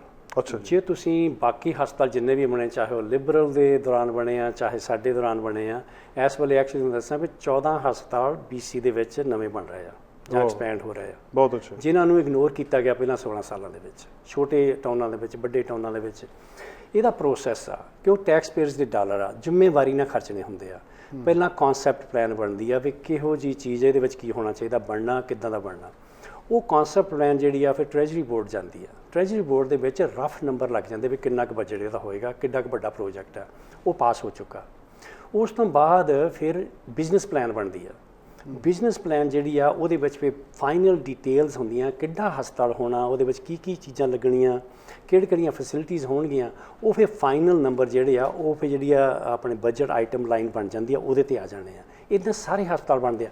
ਆਮ ਤੌਰ 'ਤੇ ਜਿਹੜੀ ਬਿਜ਼ਨਸ ਪਲਾਨ ਆ 12 ਤੋਂ 18 ਮਹੀਨੇ ਲੱਗਦੇ ਆ। ਆਮ ਤੌਰ 'ਤੇ 18 ਮਹੀਨੇ ਲੱਗ ਜਾਂਦੇ ਆ। ਇਸ ਦੀ ਬਿਜ਼ਨਸ ਪਲਾਨ 12 ਮਹੀਨੇ 'ਚ ਬਣ ਕੇ ਤਿਆਰ ਹੋ ਰਹੀ ਆ, ਇਸ ਦਸੰਬਰ 'ਚ ਆ ਜਾਣੀ ਆ। ਔਰ ਦੂਜੀ ਗੱਲ ਆ, ਇਹਦੇ ਵਿੱਚ ਕੋਈ ਕਲਪਨਾ ਨਹੀਂ ਹੈਗੀ, ਜ਼ਮੀਨ ਖਰੀਦੀ ਗਈ ਆ। ਉਹ ਵੀ ਰੌਲਾ ਪੈਂਦਾ ਸੀ, ਕਹਿੰਦੇ ਨਾ ਨਹੀਂ ਜ਼ਮੀਨ, ਜਾਂ ਉਹ ਹਜੇ ਵੀ ਉਹ SFU ਦੀ ਉਹ ਤਾਂ ਦੇਖੋ ਨਾ, ਜੇ ਗੰਦਲਾ ਕੰਮ ਪਾਉਣਾ, ਪੋਲੀਟਿਕਸ ਆ, ਉਹ ਥੋੜਾ ਜਿਹਾ ਤੁਹਾਨੂੰ ਪਤਾ ਵੀ ਇਹਨੂੰ ਗੰਦਲਾ ਕਰ ਦਿਓ, ਮਤਲਬ ਨਿਰਧਾਰ ਆ, ਉਹਦਾ ਕੋਈ ਬੇਸ ਨਹੀਂ। ਜ਼ਮੀਨ ਖਰੀਦੀ ਗਈ ਆ। ਜ਼ਮੀਨ ਪਹਿਲਾਂ ਪੋਸਟ ਸੈਕੰਡਰੀ ਐਜੂਕੇਸ਼ਨ ਦੇ ਵਿੱਚ, ਮੈਨੂੰ ਉਹ ਵੀ ਦੱਸਿਆ, ਇੱਕ ਆਇਰਨੀ ਹੈਗੀ ਆ, ਮੈਂ ਕਵਾਰਨਰ ਕਾਲਜ ਬੋਰਡ ਦੇ ਵਿੱਚ 1990 ਦੇ ਵਿੱਚ ਸੀਗਾ। ਅੱਛਾ ਜੀ। ਉਸ ਵੇਲੇ ਉਹ ਜਿਹੜੀ ਸਾਡੀ ਕਵਾਰਨਰ ਕਾਲਜ ਦੀ ਫੈਸਿਲਿਟੀ ਆ ਉਹ ਨਿਊਟਨ ਦੇ ਵਿੱਚ ਆਪਣੇ ਰੈਂਟ 'ਤੇ ਫੈਸਿਲਿਟੀ ਸੀਗੀ। ਅੱਛਾ ਜੀ। ਅਸੀਂ ਉਹ ਸਾਰੀ ਜ਼ਮੀਨ ਖਰੀਦ ਕੇ ਉੱਥੇ ਕਵਾਰਨਰ ਕਾਲਜ ਮੂਵ ਕੀਤਾ। ਨਾਲ ਬਹੁਤ ਵੱਡਾ ਟੋਟਾ ਜ਼ਮੀਨ ਉਹ ਸਾਰਾ ਖਰੀਦਿਆ ਸੀਗਾ ਜੀ। ਉਹ ਜ਼ਮੀਨ ਪੋਸਟ ਸੈਕੰਡਰੀ ਐਜੂਕੇਸ਼ਨ ਤੋਂ ਹੁਣ ਹੈਲਥ ਮਿਨਿਸਟਰੀ ਦੇ ਵਿੱਚ ਚਲੀ ਗਈ ਆ, ਬਾਏ ਹੋ ਗਈ ਆ, ਟ੍ਰਾਂਸਫਰ ਹੋ ਗਈ ਆ। ਅੱਛਾ ਜੀ। ਸੋ ਜ਼ਮੀਨ ਹੈਗੀ ਆ, ਉੱਥੇ ਲੈ ਲਈ ਆ, ਉਹਦੇ ਪੈਸੇ ਵੀ ਦਿੱਤੇ ਗਏ ਆ। ਸੋ ਇਹ ਨਹੀਂ ਮੁਫਤ ਹੁੰਦਾ, ਇੱਕ ਮਿਨਿਸਟਰੀ ਦੂਜੀ ਪੈਸਿਆਂ ਤੇ ਉਹਦੀ ਕੰਸਲਟੇਸ਼ਨ ਜਿਹੜੀ ਫਸਟ ਨੇਸ਼ਨ ਹੋਣੀ ਉਹ ਵੀ ਹੋ ਗਈ ਆ। ਬਿਜ਼ਨਸ ਪਲਾਨ ਤਿਆਰ ਹੋ ਰਹੀ ਆ ਔਰ ਫਾਸਟ ਟਰੈਕ ਤੇ ਹੋ ਰਹੀ ਆ। ਸੋ ਹਸਪਤਾਲ ਬਣਨਾ ਹੀ ਬਣਨਾ, ਉਹਦੀ ਪਲਾਨ ਜਿਹੜੀ ਆ ਬਣ ਰਹੀ ਆ। ਸੋ ਮਤਲਬ ਹੈ ਅਸੀਂ ਤੁਹਾਨੂੰ ਮੈਂ ਇੱਕ ਦੱਸਦਾ ਵੀ ਜਦੋਂ ਤੁਸੀਂ ਨਾ ਬਿਜ਼ਨਸ ਪਲਾਨ ਜਾਂ ਅਣਗਹਿਲੀ ਜਾਂ ਕਾਹਲੀ ਕਰਦੇ ਹੋ ਸਿਰਫ ਆਪਣੇ ਪੋਲੀਟੀਕਲ ਗੇਨ ਵਾਸਤੇ, ਤੇ ਲੋਕਾਂ ਦਾ ਨੁਕਸਾਨ ਹੁੰਦਾ। ਲਾਸਟ ਟਾਈਮ BC ਲਿਬਰਲ ਨੇ ਇੱਕ ਵੱਡਾ ਪ੍ਰੋਜੈਕਟ ਬਣਾਇਆ ਸੀ, ਬਿਜ਼ਨਸ ਪਲਾਨ ਬਣ ਤੋਂ ਪਹਿਲਾਂ ਸ਼ੁਰੂ ਕਰਤਾ ਸੀ ਉਹਨਾਂ ਨੇ। ਉਹ ਸੀਗਾ ਵੈਨਕੂਵਰ ਕਨਵੈਨਸ਼ਨ ਸੈਂਟਰ ਜੀ। ਉੱਥੇ ਪਾਈਲਾਂ ਲਾਉਣੀਆਂ ਪਹਿਲਾਂ ਸ਼ੁਰੂ ਹੋ ਗਈ। ਇਹ ਸਾਡੀ ਗੱਲ ਨਹੀਂ, ਆਡੀਟਰ ਜਨਰਲ ਦੀ ਗੱਲ ਆ। ਜਦੋਂ ਉਹਨਾਂ ਨੇ ਇਨਵੈਸਟੀਗੇਟ ਕੀਤੀ, ਪਾਈਲਾਂ ਲਾਉਣੀਆਂ ਪਹਿਲਾਂ ਸ਼ੁਰੂ ਕਰ ਦਿੱਤੀਆਂ। ਔਰ ਉਹ ਜਿਹੜਾ ਵੈਨਕੂਵਰ ਕਨਵੈਨਸ਼ਨ ਸੈਂਟਰ ਦਾ ਬਜਟ ਅਖੀਰ ਦੇ ਵਿੱਚ 73% ਕਾਸਟ ਓਵਰਨ ਸੀਗਾ। ਬੋਲੋ। ਸੋ ਇਹ ਲੋਕਾਂ ਦੇ ਪੈਸੇ ਆ। ਅਸੀਂ ਚਾਹੁੰਦੇ ਹਾਂ ਵੀ ਜ਼ਿੰਮੇਵਾਰੀ ਨਾਲ ਖਰਚੇ। ਜਿੱਦਾਂ ਮੇਰੇ ਪੈਸੇ ਆ, ਆਪਾਂ ਕਮਾਈ ਕਰਦੇ ਹਾਂ, ਤੁਸੀਂ ਕਮਾਈ ਕਰਕੇ ਟੈਕਸ ਦੇ ਥਰੂ ਗੌਰਮੈਂਟ ਨੂੰ ਪੈਸੇ ਦਿੰਦੇ ਆ। ਉਹ ਸਾਡੀ ਜ਼ਿੰਮੇਵਾਰੀ ਬਣਦੀ ਹੈ ਕਿ ਅਸੀਂ ਜ਼ਿੰਮੇਵਾਰੀ ਨਾਲ ਉਹ ਪੈਸੇ ਖਰਚੀਏ। ਇਸੇ ਤਰੀਕੇ ਕਰਕੇ ਉਹ ਪ੍ਰੋਸੈਸ ਹੈਗਾ। ਉਹਦੇ 'ਤੇ ਜਿਹੜਾ ਟ੍ਰੈਜਰੀ ਬੋਰਡ ਆ ਹਰ ਪਾਸਿਓਂ ਦੇਖਦਾ। $22 ਬਿਲੀਅਨ ਸਾਡਾ ਜਿਹੜਾ ਇਨਫਰਾਸਟਰਕਚਰ ਵਾਸਤੇ ਰੱਖਿਆ ਹੋਇਆ, ਜਿਹਦੇ ਵਿੱਚੋਂ ਹਸਪਤਾਲ ਦੇ ਪੈਸੇ ਵੀ ਆਉਣੇ ਆ, ਜਿਹਦੇ ਵਿੱਚੋਂ ਮੈਸੀ ਟਨਲ ਦੇ ਪੈਸੇ ਵੀ ਆਉਣੇ ਆ, ਜਿਹਦੇ ਵਿੱਚ ਪਟੋਲੋ ਬ੍ਰਿਜ ਦੇ ਵੀ ਪੈਸੇ ਆਉਣੇ ਆ, ਜਿਹਦੇ ਵਿੱਚ ਆ ਸਕੂਲਾਂ ਦੇ ਪੈਸੇ ਵੀ ਆ ਰਹੇ ਆ। ਸੋ ਇਹ ਸਭ ਤੋਂ ਹਿਸਟਰੀ ਦੇ ਵਿੱਚ ਲਾਰਜੈਸਟ ਅਮਾਊਂਟ ਅਸੀਂ ਰੱਖਿਆ ਹੋਇਆ ਤਾਂ ਕਿ ਅਸੀਂ ਵਧੀਆ ਜੌਬਾਂ ਕ੍ਰੀਏਟ ਕਰੀਏ ਔਰ ਕਰਨੀਆਂ ਵੀ ਕਿਤੇ ਕਮਿਊਨਿਟੀ ਬੈਨੀਫਿਟ ਐਗਰੀਮੈਂਟ ਦੇ ਨਾਲ। ਉਹਦਾ ਕੀ ਮਤਲਬ ਆ ਕਿ ਜਦੋਂ ਅਸੀਂ ਟੈਕਸ ਪੇਅਰ ਦੇ ਡਾਲਰ ਖਰਚਦੇ ਹਾਂ, ਉਹਦਾ ਮੁੜ ਕੇ ਦੁਬਾਰਾ ਟੈਕਸ ਪੇਅਰ ਨੂੰ ਫਾਇਦਾ ਵੀ ਹੋਣਾ। ਪ੍ਰੋਜੈਕਟ ਤਾਂ ਬਣਨਾ ਹੀ ਬਣਨਾ। ਉਹਦੇ ਵਿੱਚ ਅਸੀਂ ਕੰਡੀਸ਼ਨਾਂ ਰੱਖੀਆਂ ਕਿ ਤੁਸੀਂ ਇਹਦੇ ਵਿੱਚ 25% ਅਪ੍ਰੈਂਟਿਸਸ਼ਿਪ ਹੋਣੀ ਚਾਹੀਦੀ ਆ, ਕਿਉਂਕਿ ਪਿਛਲੇ 30 ਸਾਲ ਤੋਂ ਚੱਲਿਆ ਆ ਰਿਹਾ ਕਿ BC ਦੇ ਵਿੱਚ ਸਕਿੱਲ ਲੇਬਰ ਦੀ ਘਾਟ ਆ। ਇਹ ਸਾਰੇ ਬਿਜ਼ਨਸ ਵਾਲੇ ਮੰਨਦੇ ਆ ਔਰ ਉਹ ਪੈਸੇ ਇੱਥੇ ਇਨਵੈਸਟ ਕਰਨ ਤੋਂ ਕਈ ਵਾਰੀ ਝਿਜਕਦੇ ਆ ਕਿ ਇੱਥੇ ਸਾਨੂੰ ਸਕਿੱਲ ਲੇਬਰ ਮਿਲਣੀ ਨਹੀਂ। ਅਸੀਂ 25% ਰੱਖ ਦਿੱਤਾ ਵੀ ਲੋਕਾਂ ਦੇ ਪੈਸੇ ਜਿਹੜੇ ਆ ਉਹਨੂੰ ਇਨਵੈਸਟ ਕਰੀਏ ਔਰ ਆਉਣ ਵਾਲੀ ਜਨਰੇਸ਼ਨ ਵਾਸਤੇ ਸਕਿੱਲ ਜਿਹੜਾ ਪੂਲ ਆ ਉਹਨੂੰ ਵਧਾਈਏ ਅਸੀਂ, ਤਾਂ ਕਿ ਇਨਵੈਸਟਮੈਂਟ ਆਏਗੀ ਇੱਥੇ। ਇਹ ਦੇਖ ਕੇ ਕਿ ਸਾਨੂੰ ਸਕਿੱਲ ਲੇਬਰ ਮਿਲੇਗੀ। 25% ਉਹ ਹੋਏਗੀ। ਵੂਮਨ ਤੇ ਵਿਜ਼ੀਬਲ ਮਿਨੋਰਿਟੀ ਤੇ ਇੰਡੀਜਨਸ ਲੋਕ ਜਿਨ੍ਹਾਂ ਨੂੰ ਮੇਜਰ ਜਿਹੜੀਆਂ ਕੰਪਨੀ ਆਈ ਕੰਸਟਰਕਸ਼ਨ ਪ੍ਰੋਜੈਕਟ ਉਹਨਾਂ ਤੋਂ ਤਕਰੀਬਨ ਅੱਗੇ ਬਾਹਰ ਹੀ ਆ, ਉਹਨਾਂ ਨੂੰ ਵੀ ਅਸੀਂ ਪਹਿਲ ਦੇਣੀ ਆ। ਔਰ ਫਿਰ ਲੋਕਲ ਬਿਜ਼ਨਸ ਜਿਹੜੇ ਆ ਉਹਨਾਂ ਨੂੰ ਪਹਿਲ ਹੋਏਗੀ ਉਹ ਬਿਡ ਕਰਨ ਉੱਤੇ। ਆ ਜਿਹੜੇ ਵੱਡੇ ਪ੍ਰੋਜੈਕਟ ਪਹਿਲਾਂ ਬਣੇ ਪੋਰਟਮੈਨ ਤੇ ਜਾਂ C2 ਸਕਾਈ ਵਾਲੇ, ਇੱਕ ਕੰਪਨੀ ਨੂੰ $6 ਬਿਲੀਅਨ ਦਾ ਕੰਟਰੈਕਟ ਮਿਲਿਆ, ਬਾਹਰਲੀ ਕੰਪਨੀ। ਔਰ ਉਹਨਾਂ ਨੇ ਸਾਰੇ ਦੇ ਸਾਰੇ ਆਪਣਾ ਜਿਹੜਾ ਡਿਪਾਰਟਮੈਂਟ ਕੋਡ ਲੈ ਕੇ ਆਉਂਦੇ। ਲੋਕਲ ਬੰਦਿਆਂ ਨੂੰ ਜਿਹੜਾ ਕੋਈ ਮਾੜਾ ਮੋਟਾ ਬਚਿਆ ਖੁਚਿਆ ਚੀਜ਼ ਉਹੀ ਮਿਲੀ। ਇੱਥੇ ਉਹ ਕੰਪਲੇਂਟ ਕਰਦੇ ਫਿਰ ਸਾਨੂੰ ਕੰਮ ਨਹੀਂ ਮਿਲ ਰਿਹਾ। ਸਾਡੇ ਲੋਕਲ ਜਿਹੜੇ ਬਿਜ਼ਨਸ ਹੈਗੇ ਆ। ਸੋ ਸਾਡਾ ਫਰਜ਼ ਹੈ ਵੀ ਜੇ ਟੈਕਸ ਪੇਅਰ ਦੇ ਡਾਲਰ ਲੱਗਣੇ ਆ ਉਹਦੇ ਨਾਲ ਫਿਊਚਰ ਵਾਸਤੇ ਵੀ ਆਪਾਂ ਇਨਵੈਸਟ ਕਰੀਏ, ਉਹਦੇ ਨਾਲ ਲੋਕਲ ਬਿਜ਼ਨਸ ਜਿਹੜੇ ਆ ਤੇ ਲੋਕਲ ਵਰਕਰ ਆ ਉਹਨਾਂ ਦਾ ਫਾਇਦਾ ਹੋਵੇ, ਉਹਨਾਂ ਨੂੰ ਉਹਨਾਂ ਦੀ ਜਿਹੜੀ ਹੈਗੀ ਆ ਉਹਦੀ ਇਕਨੋਮਿਕ ਜਿਹੜੀ ਦੇਖ ਰੇਖ ਵਧੀਆ ਹੋਵੇ। ਸੋ ਆਈ ਥਿੰਕ ਇਸ ਤਰੀਕੇ ਨਾਲ $22 ਬਿਲੀਅਨ ਲੱਗ ਰਿਹਾ, ਔਰ ਇਹਦਾ ਮਤਲਬ ਇਹੀ ਆ ਵੀ ਹਰ ਇੱਕ ਬ੍ਰਿਟਿਸ਼ ਕੋਲੰਬੀਅਨ ਨੂੰ BC ਦੇ ਜਿਹੜੀ ਹੈਗੀ ਇਕਨੋਮੀ ਦਾ ਫਾਇਦਾ ਹੋਵੇ, ਨਾ ਕਿ ਸਿਰਫ ਉੱਪਰ ਵਾਲੇ 2% ਜਿੱਦਾਂ ਕਿ ਪਹਿਲਾਂ ਚੱਲਦਾ ਆ। ਇੱਕ ਮੁੱਦਾ ਸੀਗਾ ਲਿਬਰਲ ਸਰਕਾਰ ਤੋਂ ਬਾਅਦ ਜਦੋਂ ਤੁਸੀਂ ਆਏ ਆ, ਉਹਦੇ ਤੋਂ ਬਾਅਦ 2-3 ਮੁੱਦੇ ਸੀ, ਸਾਈਟ ਸੀ, ਡੈਮ ਸੀ, ਪਾਈਪਲਾਈਨ ਐਕਸਪੈਂਸ਼ਨ ਸੀ ਤੇ ਮੈਸੀ ਟਨਲ ਵਾਲਾ ਸੀ। ਉਹ ਜਿਹੜੇ ਕਿ ਪ੍ਰੋਜੈਕਟ ਤੁਹਾਡੀ ਰਾਏ ਉਹਨਾਂ ਤੋਂ ਉਲਟ ਸੀਗੀ। ਮੈਸੀ ਟਨਲ ਦਾ ਕੀ ਹੱਲ ਆ ਜੀ? ਹੁਣ ਉਹ ਇੱਕ ਪਾਸੇ ਬੋਰਡ ਵੀ ਲੱਗਾ ਹੈ ਵੀ ਜਿਹੜੀ ਤੁਸੀਂ ਉਡੀਕ ਕਰ ਰਹੇ ਆ NDP ਦੇ ਕਰਕੇ ਹੀ ਕਰ ਰਹੇ ਆ। ਇੱਥੇ ਉਹ ਜਦੋਂ ਇੱਧਰੋਂ ਜਾਈਏ ਉੱਥੇ ਲੋਕ ਤੰਗ ਬਹੁਤ ਹੁੰਦੇ ਆ। ਜਦੋਂ ਤੁਸੀਂ ਆਏ ਸੀ ਤੁਸੀਂ ਕਿਹਾ ਸੀ ਵੀ ਜਿਹੜਾ ਪਹਿਲਾ ਪਲਾਨ ਲਿਬਰਲ ਵਾਲਾ ਸੀ ਇਹ ਠੀਕ ਨਹੀਂ ਆ, ਇਹਦੇ ਨਾਲ ਅੱਗੇ ਜਾ ਕੇ ਜਿਹੜੀ ਉੱਥੇ ਉਨਾ ਹੀ ਭੀੜ ਹੋ ਜਾਣੀ ਆ। ਉਹਦਾ ਕੋਈ ਹੱਲ ਨਿਕਲਿਆ ਜਾਂ ਉਹਦੇ ਬਾਰੇ ਕੀ ਪਲਾਨ ਹੈ? ਬਿਲਕੁਲ, ਉਹ ਵੀ ਮੂਵਿੰਗ ਹੈਡ, ਉਹ ਵੀ ਉਹ ਵੀ ਬਣ ਰਿਹਾ, ਪਲਾਨ ਉਹਦੀ ਬਣ ਰਹੀ ਆ। ਤੁਹਾਨੂੰ ਦੱਸਾਂ ਜਿਹੜਾ ਪਹਿਲਾ ਬ੍ਰਿਜ ਸੀਗਾ ਉਹਦੇ ਵਿੱਚ ਕੀ ਨੁਕਸ ਸੀਗੇ ਜੀ? ਬ੍ਰਿਜ ਕਹਿੰਦੇ ਅਸੀਂ ਬਣਾਵਾਂਗੇ ਪਰ ਟੋਲ ਬ੍ਰਿਜ ਹੋਣਾ ਸੀ। ਅੱਛਾ ਜੀ। ਇਹ ਵੀ ਰੈਕਡ ਦੇ ਵਿੱਚ ਉਹ ਟੋਲ ਬ੍ਰਿਜ ਹੋਣਾ ਸੀ। ਜਦੋਂ ਟੋਲ ਬ੍ਰਿਜ ਹੋਣਾ ਉਹਦੇ ਪੈਸੇ ਕਿਹਨੇ ਪੇ ਕਰਨੇ ਆ? ਜਿਨ੍ਹਾਂ ਨੇ ਉਹਨੂੰ ਕ੍ਰਾਸ ਕਰਨਾ। ਅਸੀਂ ਕਿਹਾ ਸੀ ਵੀ ਜਿਹੜੇ ਅਸੀਂ ਬ੍ਰਿਜ ਦੂਜਿਆਂ ਦਾ ਟੋਲ ਠਾਇਆ, ਨਵਿਆਂ 'ਤੇ ਵੀ ਟੋਲ ਨਹੀਂ ਲਾਵਾਂਗੇ ਅਸੀਂ, ਕਿਉਂਕਿ ਲੋਕਾਂ ਦੀਆਂ ਜੇਬਾਂ 'ਚੋਂ ਪੈਸੇ ਨਹੀਂ ਕੱਢਣੇ ਹੈਗੇ, ਲੋਕਾਂ ਨੂੰ ਫਾਇਦਾ ਕਰਨਾ ਜੀ। ਸੋ ਨਾਲ ਉਹਦਾ ਇੱਕ ਨੁਕਸਾਨ ਸੀਗਾ ਕਿ ਫੈਡਰਲ ਸਰਕਾਰ ਫਿਰ ਆਪਣਾ ਹਿੱਸਾ ਨਹੀਂ ਬਚ ਪਾਉਂਦੀ ਜਦੋਂ ਟੋਲ ਬ੍ਰਿਜ ਹੁੰਦਾ। ਸੋ ਅਸੀਂ ਪਰ ਨਾਲ ਲੋਕਲ ਕਮਿਊਨਿਟੀਆਂ ਸਾਰੀਆਂ ਉਹਦੇ ਬਰਖਲਾਫ ਸੀ, ਇੱਕ ਸਿਰਫ ਨਾਰਥ ਡੈਲਟਾ ਵਾਲੀ ਨੂੰ ਛੱਡ ਕੇ ਸਾਰੇ ਰਿਚਮੰਡ ਵੈਨਕੂਵਰ ਸਾਰੇ ਉਹਦੇ ਬਰਖਲਾਫ ਸੀਗੇ ਵੀ ਇਹ ਬ੍ਰਿਜ ਗਲਤ ਆ। ਸੋ ਅਸੀਂ ਕਿਹਾ ਵੀ ਸਾਰੇ ਰਲ ਕੇ ਕੰਮ ਕਰਨਗੇ, ਸਾਰਿਆਂ ਦੇ ਟੈਕਸ ਪੇਅਰ ਦੀ ਮਨੀ ਹੈਗੀ ਆ, ਅਤੇ ਪਲੱਸ ਫੈਡਰਲ ਗੌਰਮੈਂਟ ਦੇ ਪੈਸੇ ਵੀ ਆਉਣੇ ਚਾਹੀਦੇ, ਨਾ ਕਿ ਅਸੀਂ ਸਾਰੇ ਜਿਹੜੇ ਹੈਗੇ ਆ ਕਾਰਾਂ ਵਾਲੇ ਆ ਅਤੇ ਟਰੱਕਾਂ ਵਾਲੇ ਉਹਨਾਂ ਦੀ ਜੇਬਾਂ 'ਚੋਂ ਕੱਢੀਏ। ਸੋ ਅਸੀਂ ਉਹਨਾਂ ਦੀ ਰਾਏ ਲਈ, ਹੁਣ ਉਹ ਸਾਰੇ ਮੰਨਦੇ ਆ ਜਿਹੜੀ ਨਵੀਂ ਪਲਾਨ ਹੈਗੀ ਆ, ਜਿਹੜੀ ਕ੍ਰਾਸਿੰਗ ਹੋਏਗੀ, ਕ੍ਰਾਸਿੰਗ ਹੁਣ ਬਣਨੀ ਆ, ਡਬਲ ਹੋ ਜਾਏਗੀ 8 ਲੇਨ ਵਾਲੀ, ਅਤੇ ਉਹਦੀ ਪਲਾਨ ਚੱਲ ਰਹੀ ਆ, ਪਰ ਉਹ ਟੋਲ ਨਹੀਂ ਉੱਤੇ ਲੱਗੇਗਾ। ਔਰ ਬਾਕੀ ਸਾਰੇ ਜਿਹੜੇ ਲੋਕਲ ਮੇਅਰਸ ਹੈਗੇ ਆ ਉਹ ਸਾਰੇ ਉਹਨਾਂ ਸਹਿਮਤ ਹੈਗੇ ਆ। ਸੋ ਪ੍ਰੋਵਿੰਸ਼ੀਅਲ ਸਰਕਾਰ ਦਾ ਫਰਜ਼ ਬਣਦਾ ਕਿ ਅਸੀਂ ਬਾਕੀ ਜਿਹੜੀਆਂ ਸਾਡੀਆਂ ਮਿਊਨਿਸਪੈਲਿਟੀਜ਼ ਜਾਂ ਕਮਿਊਨਿਟੀਜ਼ ਹੈਗੀਆਂ ਉਹਨਾਂ ਨਾਲ ਲੜਾਈ ਕਰਕੇ ਨਾ ਕੰਮ ਧੱਕੇ ਨਾਲ ਹੀ ਉਹਨਾਂ ਦੇ ਉੱਤੇ ਠੋਕਸੀ ਜਾਈਏ, ਕੋਈ ਉਹਨਾਂ ਨਾਲ ਲੜਾ ਕੇ ਚੱਲੀਏ। ਅੱਜ ਤੱਕ ਅਸੀਂ ਜਿੰਨੇ ਪ੍ਰੋਗਰਾਮ ਕੀਤੇ ਆ, ਵੱਡੇ ਡਿਸੀਜਨ ਲਏ ਆ, ਕੰਸਲਟੇਸ਼ਨ ਥਰੂ ਲਏ ਆ, ਲੋਕਾਂ ਦੀ ਰਾਏ ਲੈ ਕੇ ਕੀਤੇ ਆ, ਲੋਕਾਂ ਨੇ ਵਿਚਕਾਰ ਰੱਖ ਕੇ ਪਾਲਿਸੀ ਬਣਾਉਣੇ, ਨਾ ਕਿ ਅਦਰ ਵੇ ਰਾਊਂਡ। ਪਾਲਿਸੀ ਪਹਿਲਾਂ ਬਣਦੀ ਹੁੰਦੀ ਸੀਗੀ ਵੀ ਫਰੈਂਡਾਂ ਨੂੰ ਕੀ ਫਾਇਦਾ ਹੋਣਾ, ਮਲਟੀਨੈਸ਼ਨਲ ਕੀ ਫਾਇਦਾ ਹੋਣਾ, ਆਪੀ ਥੱਲੇ ਨੂੰ ਫਾਇਦਾ ਹੋ ਜਾਏਗਾ। ਨਹੀਂ, ਹੁਣ ਅਸੀਂ ਕਹਿੰਦੇ ਲੋਕਾਂ ਨੂੰ ਪਹਿਲਾਂ ਵਿਚਾਲੇ ਰੱਖੋ, ਲੋਕਾਂ ਦੇ ਪੈਸੇ ਆ, ਲੋਕਾਂ ਨੇ ਸਾਨੂੰ ਚੁਣਿਆ, ਲੋਕਾਂ ਲਈ ਜਿਹੜਾ ਬੈਨੀਫਿਟ ਹੋਏਗਾ ਉਹੋ ਜਿਹੀ ਪਾਲਿਸੀ ਬਣੇਗਾ।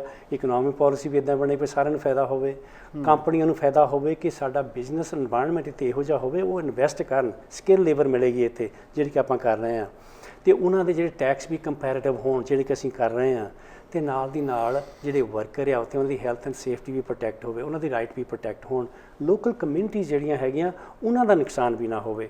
ਸੋ ਇਹੋ ਜਿਹਾ ਦੇਖ ਕੇ ਆਪਾਂ ਜੇ ਪਾਲਿਸੀ ਬਣਾਵਾਂਗੇ ਤਾਂ ਹੀ ਲੋਕੀ ਪਸੰਦ ਕਰਦੇ ਵੀ ਜੋ ਕੁਝ ਅੱਜ ਤੱਕ ਕੀਤਾ ਉਹ ਕਹਿੰਦੇ ਵੀ ਤੁਸੀਂ ਇਹ ਕੰਮ ਵਧੀਆ ਕੀਤੇ ਆ, ਕਿਉਂਕਿ ਲੋਕਾਂ ਲਈ ਕਰ ਰਹੇ ਆ, ਲੋਕਾਂ ਨੂੰ ਵਿਚਕਾਰ ਰੱਖ ਕੇ। ਬਿਨਾਂ ਸ਼ੱਕ ਤੁਹਾਨੂੰ ਪਸੰਦ ਕਰਦੇ ਨੇ ਲੋਕ, 2005 ਤੋਂ ਲਗਾਤਾਰ ਚੁਣ ਰਹੇ ਆ।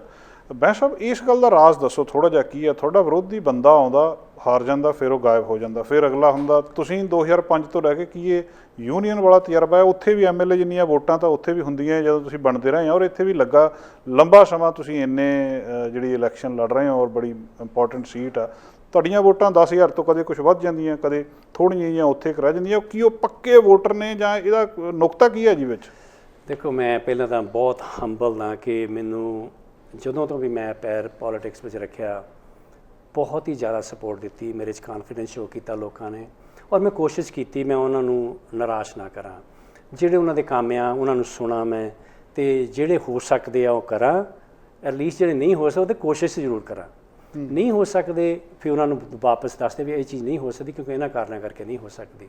ਮੈਨੂੰ ਇਸ ਚੀਜ਼ ਦਾ ਬਹੁਤ ਮਾਣ ਆ ਕਿ ਲੋਕ ਮੈਨੂੰ ਇੰਨਾ ਪਿਆਰ ਕਰਦੇ ਆ, ਮਾਣ ਦਿੰਦੇ ਆ, ਅਤੇ ਮੈਨੂੰ ਮੌਕਾ ਮਿਲਿਆ। ਮੈਂ ਤਾਂ ਕਹਿੰਦਾ ਵੀ ਮੌਕੇ ਕਦੀ ਇਨਸਾਨ ਨੂੰ ਮਿਲਦੇ ਆ ਜ਼ਿੰਦਗੀ ਦੇ ਵਿੱਚ ਜੀ, ਅਤੇ ਜੇ ਤੁਸੀਂ ਉਹ ਮੌਕੇ ਨੂੰ ਖੁਜਾ ਦਿੱਤਾ ਤਾਂ ਫਿਰ ਤਾਂ ਟਾਈਮ ਵੇਸਟ ਕਰਕੇ ਚਲੇ ਗਏ ਤੁਸੀਂ। ਮੈਂ ਕੋਸ਼ਿਸ਼ ਕਰਦਾ ਕਿ ਜਿੰਨਾ ਕੁ ਵੱਧ ਤੋਂ ਵੱਧ ਮੈਂ ਕਰ ਸਕਾਂ। ਮੈਂ ਸੇਵਾ ਨਹੀਂ ਕਹਿੰਦਾ, ਮੇਰੀ ਡਿਊਟੀ ਆ। ਮੈਂ ਸਮਝਦਾ ਜਿਹੜੇ ਮੇਰੇ ਵੋਟਰ ਹੈਗੇ ਆ, ਮੇਰੇ ਕੰਸਟੀਚੂਐਂਟਸ ਹੈਗੇ ਆ, ਉਹ ਮੇਰੇ ਇੰਪਲੋਇਰ ਆ, ਉਹਨਾਂ ਨੇ ਮੈਨੂੰ ਇੱਥੇ ਰੱਖਿਆ ਵੀ ਮੈਂ ਉਹਨਾਂ ਲਈ ਇਹ ਕੰਮ ਕਰਾਂ, ਮੈਂ ਕਦੀ ਨਹੀਂ ਭੁੱਲਦਾ। ਸੋ ਦੂਜੀ ਗੱਲ ਇਹ ਹੈਗੀ ਆ ਕਿ ਮੈਂ ਯੰਗਰ ਜਨਰੇਸ਼ਨ ਨੂੰ ਬਹੁਤ ਇਨਕਰੇਜ ਕਰਦਾ ਤੁਸੀਂ ਵੀ ਇਨਵੋਲਵ ਹੋਵੇ, ਕਿਉਂਕਿ ਪੋਲੀਟਿਕਸ ਤੋਂ ਬਿਨਾਂ ਕੋਈ ਕੰਮ ਨਹੀਂ ਚੱਲਦਾ ਹੈਗਾ। ਕੋਈ ਕੰਮ ਦੇਖ ਲਓ ਤੁਸੀਂ, ਆਪਣੇ ਘਰ ਬਣਾਉਂਦੇ ਹੋ, ਸਕੂਲ ਹੀ ਜਾਂਦੇ ਆ ਬੱਚੇ, ਆਪਣੇ ਪੋਸਟ ਸੈਕੰਡਰੀ ਐਜੂਕੇਸ਼ਨ ਹੈਗੀ, ਟਰਾਂਸਪੋਰਟੇਸ਼ਨ ਦੀ ਗੱਲ ਕਰ ਲਓ, ਜੋ ਵੀ ਸਰਵਿਸਿਜ਼ ਹੈਗੀਆਂ ਜਾਂ ਇਕੋਨਮੀ ਚੱਲਦੀ ਆ ਉਹਦੇ ਵਿੱਚ ਪੋਲੀਟਿਕਸ ਦਾ ਹੱਥ ਹੈਗਾ। ਇੱਥੋਂ ਤੱਕ ਜੇ ਤੁਸੀਂ ਡਰਾਈਵਰ ਲਾਇਸੈਂਸ ਕਿਹੜੀ ਏਜ 'ਚ ਲੈਣਾ ਉਹਦੇ ਵੀ ਪੋਲੀਟੀਸ਼ੀਅਨਾਂ ਨੇ ਉਹ ਡਿਸੀਜਨ ਬਣਾਏ ਹੋਏ ਆ। ਜੀ ਸੋ ਹਰ ਇੱਕ ਚੀਜ਼ ਦੇ ਵਿੱਚ ਮੈਂ ਕਹਿੰਦਾ ਵੀ ਬੱਚੋ ਆਓ ਅੱਗੇ, ਜੀ, ਪਰ ਆਓ ਰਾਈਟ ਰੀਜ਼ਨ ਵਾਸਤੇ। ਤੁਹਾਡੇ ਅੰਦਰ ਕਿਹੜੀ ਆ ਉਹ ਧੁੱਖ ਦੀ ਗੱਲ ਜਿਹੜੀ ਤੁਸੀਂ ਕਹਿੰਦੇ ਵੀ ਕੀ ਤੁਸੀਂ এনवायरमेंट ਨੂੰ ਇੰਪਰੂਵ ਕਰਨਾ, ਕੀ ਤੁਸੀਂ ਸਮਾਲ ਬਿਜ਼ਨਸ ਨੂੰ ਇੰਪਰੂਵ ਕਰਨਾ, ਕੀ ਤੁਸੀਂ ਹਿਊਮਨ ਰਾਈਟ ਲਈ ਲੜਦੇ ਹੋ, ਕੀ ਤੁਸੀਂ ਵਰਕਰ ਲਈ ਲੜਦੇ ਹੋ, ਕਿਹੜੀ ਚੀਜ਼ ਆ ਤੁਹਾਡੇ ਅੰਦਰ ਜਿਹੜੀ ਤੁਸੀਂ ਜਿਹਨੂੰ ਤੁਸੀਂ ਪ੍ਰਮੋਟ ਕਰਦੇ ਹੋ ਤਾਂ ਕਿ ਜ਼ਿੰਦਗੀਆਂ ਲੋਕਾਂ ਦੀਆਂ ਵਧੀਆ ਬਣਾ ਸਕੋ। ਤੁਸੀਂ ਜਾਂਦੇ ਹੋਏ ਕਹਿ ਸਕੋ ਵੀ ਜਦੋਂ ਰਿਟਾਇਰ ਹੋਣਾ ਬੱਚੇ ਖੇਡਦੇ ਦੇਖੋਗੇ ਤੁਸੀਂ ਰਿਟਾਇਰਮੈਂਟ ਦੇ ਵਿੱਚ, ਤੁਸੀਂ ਕਹਿ ਸਕੋ ਕਿ ਇਹਨਾਂ ਦੀਆਂ ਜ਼ਿੰਦਗੀਆਂ ਥੋੜ੍ਹੀਆਂ ਜਿਹੀਆਂ ਵਧੀਆ ਆ ਉਸ ਟਾਈਮ ਨਾਲੋਂ ਜਦੋਂ ਮੈਂ ਇੱਥੇ ਆ ਕੇ ਮੇਰੇ ਪਹਿਲਿਆਂ ਨੇ ਸਾਨੂੰ ਕੈਨੇਡਾ ਦਿੱਤਾ ਸੀ, ਵੀ ਇਹਨਾਂ ਦਾ ਕੈਨੇਡਾ ਥੋੜ੍ਹਾ ਜਿਹਾ ਵਧੀਆ, ਅਸੀਂ ਥੋੜ੍ਹਾ ਜਿਹਾ ਰੋਲ ਆਪਣਾ ਨਿਭਾਇਆ ਉਹਦੇ ਵਿੱਚ, ਕਹਿ ਸਕੀਏ ਆਪਾਂ ਜੀ। ਸੋ ਆਈ ਥਿੰਕ ਕਿ ਜੇ ਤੁਸੀਂ ਇਮਾਨਦਾਰੀ ਨਾਲ, ਪਿਆਰ ਦੇ ਨਾਲ, ਰਿਸਪੈਕਟ ਦੇ ਨਾਲ ਕੰਮ ਕਰੀ ਜਾਓ ਤਾਂ ਲੋਕੀ ਤੁਹਾਨੂੰ ਆਪੇ ਹੀ ਅਵੋਰਡ ਕਰਦੇ ਆ। ਆਈ ਥਿੰਕ ਹੋਰ ਕੋਈ ਇਹਦੇ ਵਿੱਚ ਰਾਜ ਨਹੀਂ ਹੈਗਾ। ਬਿਲਕੁਲ, ਇਹ ਬਹੁਤ ਵੱਡੀ ਗੱਲ ਆ ਜੀ। ਇੱਕ ਮਤਲਬ ਸਾਰੀਆਂ ਪਾਰਟੀਆਂ ਤੋਂ ਵੱਖਰੇ ਹੋ ਕੇ ਵੀ ਜਦੋਂ ਅਸੀਂ ਦੇਖਦੇ ਹਾਂ ਐਜ਼ ਪੰਜਾਬੀ, ਤੁਸੀਂ ਫਾਊਂਡਰੀ ਦੇ ਵਿੱਚ ਕੰਮ ਕੀਤਾ, ਮਿੱਲਾਂ ਦੇ ਵਿੱਚ ਕੰਮ ਕੀਤਾ ਔਰ ਇੱਕ ਵਰਕਰ ਤੋਂ ਉੱਠ ਕੇ ਅੱਜ ਕਿਰਤ ਮੰਤਰੀ ਬਣੇ ਹੋ ਇੱਥੇ ਦੇ, ਇਹ ਵੀ ਇੱਕ ਵੱਡੀ ਗੱਲ ਆ। ਪਰ ਇੱਕ ਨਿਊਟਨ ਦੀ ਜਿਹੜੀ ਜਾਂ ਸਰੀ ਦੀ ਕਹਿ ਲਓ ਸਾਰੀ ਸਮੱਸਿਆ ਕ੍ਰਾਈਮ ਆ, ਕੱਲ੍ਹ ਵੀ ਗੋਲੀ ਚੱਲ ਕੇ ਹਟੀ ਆ ਸਕਾਟ ਰੋਡ ਦੇ ਉੱਤੇ, ਇਹਦਾ ਕੋਈ ਹੱਲ ਹੱਥ ਵੱਸ ਹੈਗਾ? ਜਾਂ ਜਦੋਂ ਅਸੀਂ ਪੁੱਛਦੇ ਹਾਂ ਕਿਸੇ ਨੂੰ ਵੀ ਉਹ ਕਹਿੰਦੇ ਜੀ ਇਹ ਮਲਟੀ ਲੇਅਰਡ, ਇਹ ਮਲਟੀ ਫੋਲਡਡ ਪ੍ਰੋਬਲਮ ਆ, ਇਹਦਾ ਇਹ ਹੋਣਾ ਚਾਹੀਦਾ, ਕੋਈ ਇਹਦਾ ਪ੍ਰੈਕਟੀਕਲੀ ਇੰਨੇ ਲੰਬੇ ਸਮੇਂ 'ਚ ਤੁਹਾਨੂੰ ਲੱਗਦਾ ਕਿ ਹੱਲ ਹੋ ਸਕਦਾ? ਜੇ ਕੋਈ ਸੌਖਾ ਹੱਲ ਹੁੰਦਾ ਤਾਂ ਤੁਹਾਨੂੰ ਲੱਭ ਲੈਣਾ ਸੀ। ਕੌਣ ਚਾਹੁੰਦਾ, ਕਿਹੜੀ ਸਰਕਾਰ ਚਾਹੁੰਦੀ ਕਿ ਉਹਨਾਂ ਦੀ ਦੇਖ ਰੇਖ ਥੱਲੇ ਗੋਲੀਆਂ ਚੱਲਣ, ਜੰਗ ਬੱਚਿਆਂ ਦੀਆਂ ਮੌਤਾਂ ਹੋਣ? ਕੋਈ ਨਹੀਂ ਚਾਹੁੰਦਾ। ਪਰ ਇਹ ਹੈਗਾ ਕਿ ਕੰਪਲੈਕਸ ਸਿਚੁਏਸ਼ਨ ਹੈਗੀ ਆ, ਇਹ ਬੜੇ ਲੰਬੀ, ਇਹਦਾ ਸੋਲੂਸ਼ਨ ਤਾਂ ਹੈਗਾ ਬਹੁਤ ਲੰਬਾ। ਕਈ ਵਾਰੀ ਲੋਕੀ ਕੁਇਕ ਆਨਸਰ ਚਾਹੁੰਦੇ ਆ, ਉਹ ਨਹੀਂ ਹੁੰਦਾ। ਪਰ ਸਰਕਾਰਾਂ ਕੋਸ਼ਿਸ਼ ਕਰ ਰਹੀਆਂ, ਮੈਨੂੰ ਪਤਾ ਫੈਡਰਲ ਸਰਕਾਰ ਵੀ ਕਰ ਰਹੀ ਆ, ਪ੍ਰੋਵਿੰਸ਼ਲ ਸਰਕਾਰ ਵੀ ਕਰ ਰਹੀ ਆ, ਲੋਕਲ ਪੁਲਿਸ ਵੀ ਕਰ ਰਹੀ ਆ।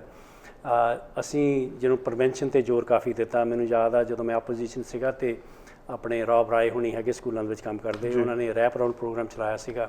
ਅਤੇ ਜਿਹੜੇ ਬੱਚੇ ਥੋੜ੍ਹੀ ਸਾਈਡ ਨੂੰ ਜਾ ਰਹੇ ਆ, ਦੇਖਦਾ ਵੀ ਗਲਤ ਪਾਸੇ ਨੂੰ ਜਾ ਰਹੇ ਆ, ਉਹਨਾਂ ਨੂੰ ਮੁੜ ਕੇ ਲਿਆਉਣ ਵਾਸਤੇ ਉਹਨਾਂ ਨੇ ਪ੍ਰੋਗਰਾਮ ਬਣਾਇਆ ਸੀਗਾ ਕਿ ਉਹਨੂੰ ਰੈਪ ਅਰਾਊਂਡ ਪ੍ਰੋਗਰਾਮ ਕਹਿੰਦੇ ਸੀਗੇ, ਕਿ ਉਹਨਾਂ ਨੂੰ ਨਾਲ ਦੇ ਚੰਗੇ ਬੱਚੇ ਨਾਲ ਰਲਾ ਕੇ ਹੌਲੀ ਹੌਲੀ ਆਪਣੀ ਲੀਹ 'ਤੇ ਲੈ ਕੇ ਆਉਣਾ। ਪਰ ਉਹਦੇ ਵਿੱਚ ਲਾਈਨਅਪ ਬੜੀ ਸੀਗੀ। ਜੇ ਕੋਈ ਬੱਚਾ ਚਾਹੁੰਦਾ ਸੀ ਮੈਨੂੰ ਮਦਦ ਦੀ ਲੋੜ ਆ ਤਾਂ ਉਹਦੇ ਕਹਿੰਦੇ ਸੀ ਤੇਰੀ ਲਾਈਨਅਪ 40 ਬੱਚਿਆਂ ਦੀ, 50 ਬੱਚਿਆਂ ਦੀ ਲਾਈਨਅਪ ਆ। ਅਤੇ ਮੈਂ ਪੁੱਛਿਆ ਵੀ ਕੀ ਚਾਹੀਦਾ ਆਪਾਂ ਨੂੰ? ਉਹ ਕਹਿੰਦਾ ਵੀ $500,000 ਚਾਹੀਦਾ। ਅਤੇ ਮੈਂ ਉਸੇ ਵੇਲੇ ਆਪਣੇ ਸੋਲਿਸਿਟਰ ਜਨਰਲ ਨਾਲ ਗੱਲ ਕੀਤੀ। ਉਹਨਾਂ ਨੇ $500,000 ਅਨਾਊਂਸ ਕੀਤਾ ਵੀ ਉਹਨਾਂ ਨੂੰ ਪੱਕੀ ਉਹਨਾਂ ਨੇ ਦੇ ਦਿੱਤਾ ਵੀ ਜਿਹੜਾ $5 ਲੱਖ ਆ ਹਰੇਕ ਸਾਲ ਦਾ ਉਹਨਾਂ ਨੂੰ ਆਇਆ ਕਰੇਗਾ, ਤਾਂ ਕਿ ਜਿਹੜੀ ਲਾਈਨਅਪ ਨਾ ਹੋਏ ਔਰ ਬੱਚਾ ਜਦੋਂ ਉਹਨੂੰ ਲੋੜ ਹੈ ਉਸ ਵੇਲੇ ਸਪੋਰਟ ਮਿਲ ਸਕੇ। ਸੋ ਪ੍ਰੀਵੈਂਸ਼ਨ ਦੀ ਗੱਲ ਆ।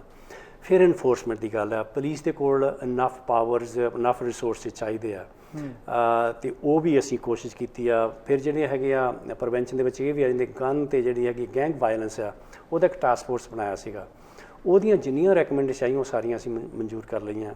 ਸੋ ਆਈ ਥਿੰਕ ਹੌਲੀ ਹੌਲੀ ਆਸ ਆ ਕਿ ਇਹ ਤੇ ਨੱਥ ਪੈ ਜਾਏਗੀ। ਪਰ ਇੱਕ ਮੈਂ ਰੋਕ ਰਿਹਾ ਤੁਹਾਨੂੰ, ਮਾਫੀ ਚਾਹੁੰਦਾ। ਗਨਸ ਦੇ ਮਾਮਲੇ ਦੇ ਵਿੱਚ ਤੁਹਾਡੇ ਕੋਲ ਜਿਹੜੇ ਵੇਕਅਪ ਸਰੀ ਵਾਲੇ ਜਾਂ ਦੂਜੇ ਰਿਕੁਐਸਟ ਲੈ ਕੇ ਵੀ ਗਏ ਸੀ ਵੀ ਇਹਦੇ ਉੱਤੇ ਥੋੜ੍ਹਾ ਜਿਹਾ ਸਖਤ ਕਾਨੂੰਨ ਹੋਣਾ ਚਾਹੀਦਾ, ਵੀ ਦਾਰੂ ਦੀ ਬੋਤਲ ਫੜੀ ਜਾਵੇ ਤਾਂ ਉਹਨੂੰ ਸਜ਼ਾ ਹੈਗੀ ਹੈ, ਜੇ ਗੱਡੀ ਦੇ ਵਿੱਚੋਂ ਗਨ ਫੜੀ ਜਾਂਦੀ ਹੈ ਤਾਂ ਉਹਦੇ ਲਈ ਕੁਝ ਬਣਾਇਆ ਉਹ ਕਾਨੂੰਨ ਬਣਿਆ।